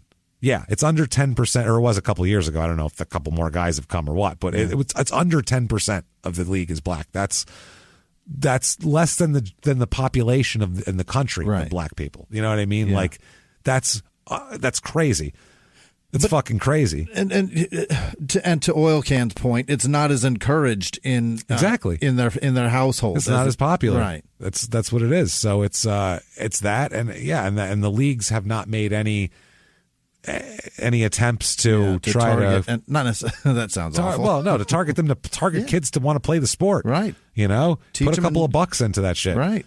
You're going to get a lot of great athletes too. It's it's a sport. I remember I saw this video with Jimmy Rollins, and he was talking about of the Phillies, and at the time, and he was talking about how he was literally telling black kids, "Fucking play baseball." He goes, "Listen, I'm 5'11". He goes, "I'm not going to be in the fucking NBA." He goes, "I was never going to be in the NBA. I wasn't ever going to be in the NFL, but baseball. If I worked on my defense and practiced enough, I could play baseball." He goes, "That's it." He goes, if you're not 6'7", if you're not dunking from the foul line, he goes, "This is a sport where you don't need to dunk from the foul line. You can play this fucking sport. It's less glamorous, but you can actually have a chance to get somewhere with it," he was trying to say. So either way, can't get enough of Oil Can Boyd. You can rent him. Of course you can. AthleteSpeakers.com, available for corporate appearances, speaking engagements, meet and greets, endorsements, virtual events, and all of that shit. Or just go on eBay and get yourself a sweet Oil Can Boyd Expos jersey, because that shit is hot as fuck. And that, my friends, is Oil Can Boyd, and quite a fucking tale of crack and crazy and just wild shit going down there. That's it's the most unbelievable thing. It's just that's one of I never knew. Yeah. That I thought Oil Can. I was like, is there enough stuff on Oil Can for an episode? Like, I don't even know. And then I started looking it up, and I'm like, oh my God, we need 3 episodes for Oil Can. So this is much. fucking crazy. It's crazy. And honestly, for $3, his book is worth it. Pick up his book. It's not a bad purchase at all. So check that out. Was Willie Mays a tall guy? I think Willie Mays was about 6'1", 6'2". I think he's a bigger guy. Yeah, I mean, not like 6'5" or anything, but I think he was like 6'1". Okay. Willie McCovey was a big 6'5" motherfucker. Tim Raines was a little guy. He was small, little base stealer. I mean, it's the guys that the little guys that can hit the ball. They can steal bases. They're so fast. Yeah, and baseball's a game of defense. If you can develop a good eye and play defense, also you have a chance too. I mean, they are looking for power and things like that, but not middle infielders. No. If you're a little guy that's got a little bit of speed, you're not a 4.2 40 guy. Right. You're not, world class sprinting wide receiver NFL speed, but you're a little quickness. You're good with a glove. Yeah, it's something to think about. So the little guy from the A's that ran like a bastard. Which one? Ricky Henderson? Yes, Ricky Henderson. He wasn't going to play in the NBA. No, he was fucking 5'10", right, or some shit. Jesus Christ, was he a talent? He could steal some fucking bad hit too. He could hit his ass off. Thank fuck he loved baseball. Most leadoff home runs of all time, of anybody. So that's Ricky. If you enjoyed that show, tell the world about it. Get on Apple Podcasts and give us 5 stars. It does help a lot. We have no idea why, but it helps. It's a thing. So do that. Also, you can follow us on social media. We are at Crime and Sports on Twitter and Facebook, at Small Town Murder on Instagram there. You should head over to shutupandgivememurder.com right now for all of your merchandise. Mm-hmm. And in merchandise, we got tickets to live shows 2022 and the end of 2021. Yes. You want to get those, check all those out, and come see us at a live show because we're dying to see people. We can't wait to get out there and see some people. So come out and check us out at a live show. That's going to be so much fucking fun. Patreon. My God damn it, is Patreon awesome lately. Having a great time over there. If you've missed it, by the way, if you're a patron, you get access to all of the bonus episodes from both shows. And you'll want to hear the Crime and Sports ones because they're usually not sports related also. Right. You want to hear Crime and Sports. You want to hear Small Town Murder. You'll want to hear... If you're a Small Town Murder person, you'll want to hear the Crime and Sports. If you're Crime and Sports, you'll want to hear Small Town Murder because it's usually something weird too. Yeah. So it's good stuff. This past week that we just uploaded a couple days ago, we have probably our finest personal ads episode ever. Yeah. If you don't know what that is, we find personal ads from like the early 80s through the 2000s, and I pick out some crazy ones. Yeah, and the newspaper we're talking about, right, and read these ads, and they're just comedy gold. Before Craigslist, where it was just like, I want to fuck you. They were really putting their best foot forward. You needed like a tagline and shit. You needed to try. People were selling themselves. So there's that. And then the Small Town Murder one we did was on Richard Ramirez, the Night Stalker, and his childhood. And we got into a very detailed description of what the fuck happened there. So very interesting shit. Check that out. Patreon.com/crimeandsports. Patreon.com/crimeandsports. Everybody $5 and above, you get everything. You get it all, and you get a shout-out where Jimmie will mispronounce your name at the end of the show really pretty shortly here. Yeah. Or if you just want to do PayPal, you're still a producer. We still love you, and Jimmie will still mispronounce your name. Just use our email address, crimeinsports@gmail.com, to do that. That said, I need it, Jimmie. I need you to hit me with the list of the most fantastic goddamn people on the face of the earth that keep this train rolling. Jimmie, hit me with them now. This week's executive producers are Jordan Bennett, Travis Tim, who evidently is a 30-year-old virgin, James. He told me that. Oh, my. He divulged that information, and he divulged it via the donation, so I think he wants us to talk about it. Okay, somebody fuck that guy. Please. On the double. Yeah. Speaking of doubles, Sarah at Double Bubble Cleaning Company and her boyfriend Jason listens to the show. Or no, he doesn't listen to the show. She just wants us to tell him that she listens to, not because she wants to kill him, but just in case he's trying to kill her. She's trying to scope you out. Yeah, that's fine. She's learning. Good move.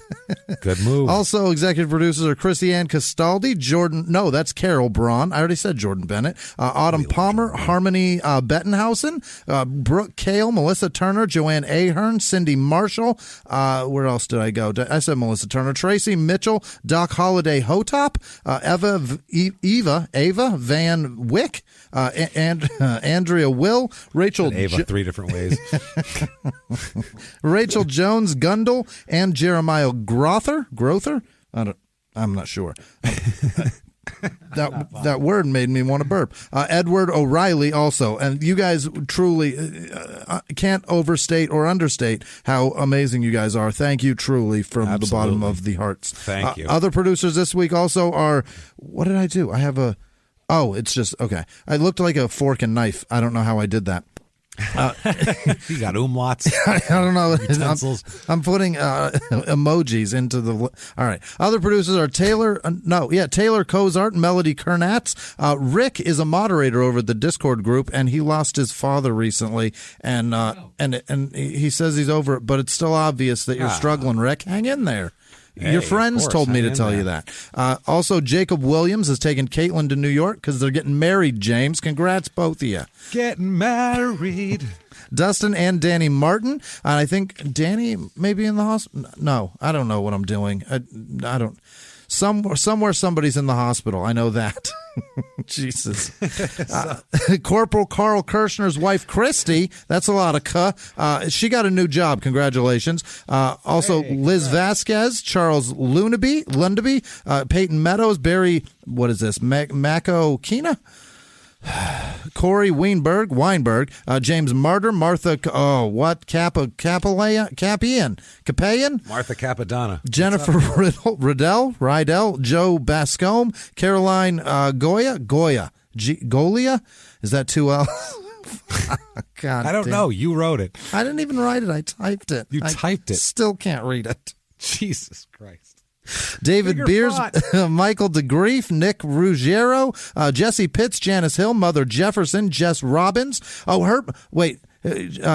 has his mother's eyes, according to his dad, Cantor Rabinovitz. I'm told it's a jazz reference. It's a jazz singer reference. Yeah, you got it. Yeah, it's Jess Robin. Yeah, it's Jess Robin. And by the way, I really hope Mother Jefferson is a reference to George Jefferson's mother on the Jeffersons. I think it is. Mother Jefferson. I'm pretty sure she was the greatest character. She was awesome. Ashley Vio, Susanna Platt, Kristen Bellinger, Bob Bobbs. His last name is Roberts and goes by Bob Bobbs. Bobby Bobbs. Nicola Hassapis. Nicola Hassapis. Oh my goodness. Hastapis? I guarantee that's what she dealt with in all through school. Or he, Nicola. I was serious, is that okay? I don't know. I'm not going to assume. Rice Probin, Thomas Smith, Patricia Veltri. She's fighting COVID in the hospital. That's who it is. It's Patricia. Shit. Fucking Patricia, feel better. Fucking disease. Angela Corey, Heidi Porter, Tara Bennett, Sarah Wahe, Patty and Alexandro Arcand, Robin Heyer, John Welty, Maria Rasper, Corey and Kelly Fowler, Jessica Masseri. I don't know. Something like that. Larissa Hunter, Amber with no last name, Devin Lee, Dean with no last name, Kayla Lacey, Jocelyn Sabori, Rick Perando, Brianna Studebaker, get the fuck out, what a cool last name, Donna Rinaldi, Whit Lee, Holly Burnett, Hoodie with no last Hoodie. I don't is it Hootie or is it Hoodie? Tegan would know. You know Tegan though. That girl, you know Tegan, the gal from over there at the thing. Tegan. Marciano. That's our girl. Drew Martinez, Lamatron 808, not Ashley, Persinger, Ashley Taraska, that's why I said Ashley, Remy with no last name, Liz 410, Mark Lewis, Michelle McSoley, Sammy Morris, Eric Collier, Dick Trickler. Perfect. R. Reese, Sarah, and also Dana Dagler, Sam Condor, Grace Glenn, Hannah Treesh, Nathan Scott Ram, Andy Barnett, Alice W., Richard Kraft, Matthew with no last name, Alex Thiessen, Kamara Langenbrenner, Shelley Noski, Heather Harrelson, Woody's daughter. Of course. Kunta J. Micah Chavez, Jeff Taphorn, Matt Ryan, Teresa Reeves, Ryan with no last name, Shitty DIY, Phil Rogers, Rochelle Sigourney, Josh Reeser, Brian Jarl. Oh, God damn it. Mark Lampier, Nathan Smith, Jessica Almanza, Sean Flanagan, Stephanie Zimmerman, Elizabeth Hale, Weston Johnson, Steve King, Jenny Edwards, Roger Lewis, Cassie 919, Sarah Schooley, Hild Bejelden, nope, Hild Bild, fuck, Savern Yang. I'm the worst. Monica Young, Cindy Ferguson, Connor Hughes, Courtney Taylor, Jesse with no last name, Don Zuckerman, Laura Suarez, Donovan Roos, Christian, nope, that's Jessica, Chamberlain, Kelsey Larson, Kelly Whitaker, Ethan Dahl, Thad Kuhn, Amber Phelps, Jasek, nope, that's Zach, Wander, John Gleason, and Mitchell, Gerald, god damn it, Gerald with no last name, honk, Gerald, god damn it, fuck. That's a word. Honk, honk, fuck. Brendan with no last name. Kayla Elizabeth. Rick Hool. Kat Daffin. Will Ryan. Guy Gamboni. Zachary. Oh boy. Hewlett. Salmi. I'm trying so hard. Jacob Gravel. Nicole Stacy. Brittany Egan. Vanessa Gill. Austin Stovall. Rebecca Ribeiro. Jeremy with no last name, Alexandra Hunter, Jennifer Mitchell, Annalise Marvel, Aaron Kling, Taylor Forst, Peace Ransom, Mark Vaughn, I think that's Vaught. Laura Hohe, Andrew St. James, Eric Falconer, Lauren Barlow, Reggie Lee, Adrian Olivas, Beth Miller, Ray Grange, Candace Sievert, David Middleditch, Matt Kramer, Cody Shara, Guy Alexander, Bethany Andrews, Christopher Ryman, JC and Patrick, Daniel Criswell, Shelby Parrish, Ron Foster, Jacob Miranda, Lucas Cantu III. God damn it, Lily Lincoln. Yeah. Jamek, and then also Cass M, Ethan Kopcho, Christina McNearney, Brad Fogel, hi, Tristan Evans, Maria Ricks, Chris Piaskowski. I'm really doing it tough this week. I'm trying. So Brianna Petrone, Andy with no last name, Amy Turner, Claire with no last name, Andy Schultz, Daniel and Katie James, Matt H, SF, I think that's the whole town of San Francisco, Brad Holland, Michael Beecher, Alicia with no last name, JT Lewis, Christopher Lee Young, Kayla Allen, Travis Schul, Brad Hardesty, John Keefe.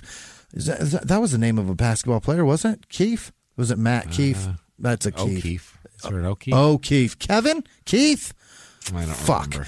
Courtney Thaxton, Kevin Abbott, Nicola H., Tracy Quint, Leslie Kretschmer, Darius Ladson, Quaintly, Hunter Gonzo, Maya, also Jess. No last names for either of them. Do you know them? I think you do.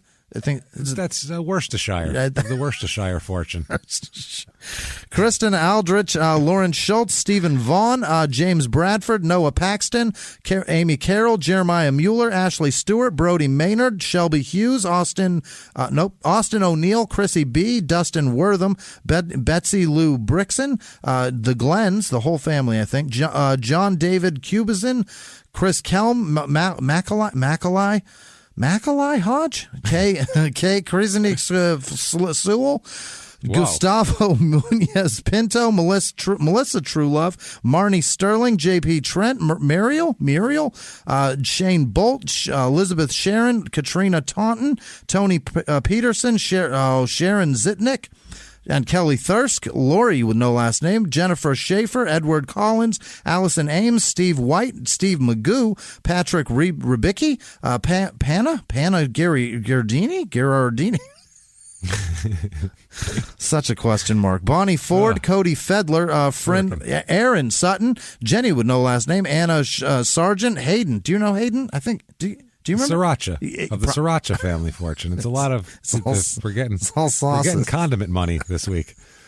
Zachary Trottier, Matt with no last name, Heather Alexander, Lynn DeBroche, Kayla Holsey, Olive Hagen, Tanya Friend, Jamie Bullock, Ari, Pisanen, Piasonen, Chris Sloan, Jordan Bowman, Brandon C., Brandon Moore, Naomi Kavanaugh, Carrie Smith, Al Stanway, David Pacheco, Lindsay Hyken, Stephanie McDonald, Malin Joyner, Taylor Vargas, Adrian Kelly, Kim Emmerich, Kristen Chartier, Emily Parker, Adrian Jackson, Jan Jans, Evie with no last name, Christine Scherf, Kelly Lucas, Ryan Sonsoni, Adrian Coiler, Jeannie Purdon, Jessica Lofink, Laura with no last name, Amanda Cherry, Frank White Toast Engel, Leanne with no last name, Kelly where's the cow? Where is the cow? Keith P. You know Keith P. Keith P. Penelope. Susie Davidson. Aaron Cififos. Madison Nichols. Yasmin Johnson. And then also Stoves. The Stoves. I don't know if it... All the Stoves have joined together? Stove Rich. Well, the refrigerators gave us money last week. So truly, all of our patrons and our new ones, obviously. You guys are terrific, tremendous, fantastic. We can't thank you enough. Thank you, everybody, so much from the bottom of our hearts. Yeah. You're the best out there, all of you. Thank you so much for keeping this show going and for supporting us. And we just hope that our Patreon episodes are what you're looking for, because we try to... If you're giving us even a dime, we feel a great responsibility to give you something that's as good as we can give you. Mm-hmm. So we hope that you're liking it, and it seems like you are so far. People are always saying nice stuff, so thank you very much for that. Jimmie, what if they wanted to say nice stuff to you? How could they do that? You can find me on the internet at Whisman Sucks, but tell James when he does great jobs telling stories like the last patron episodes that the story arcs have been tremendous, and they're getting better, and I'm so thankful for all this. Thank you guys for being a part of it, because you're why we do it. Where can they tell you horrible things or nice things? Oh, boy. I'm at Jimmie P is funny, or just Google our names or Google the show. You'll find us on there. You can find us. We're not hard to track down. No. So that said, thank you for everything you've done this week and every other damn week for the last 200. This is episode 256, Jimmie. So, I mean, it's deep, and it's going very deep, and who knows how deep it'll go. We don't know how far we're going to get. It's not going to be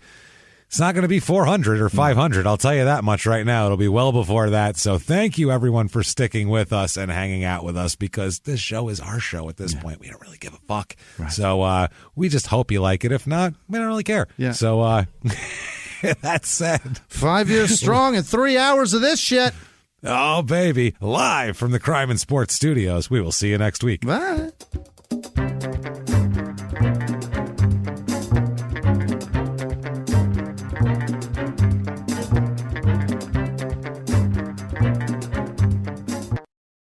If you like Crime and Sports, you can listen early and ad-free now by joining Wondery Plus in the Wondery app or on Apple Podcasts. Prime members can listen early and ad-free on Amazon Music. Before you go, tell us about yourself by filling out a short survey at Wondery.com/survey. He was hip-hop's biggest mogul, the man who redefined fame, fortune, and the music industry.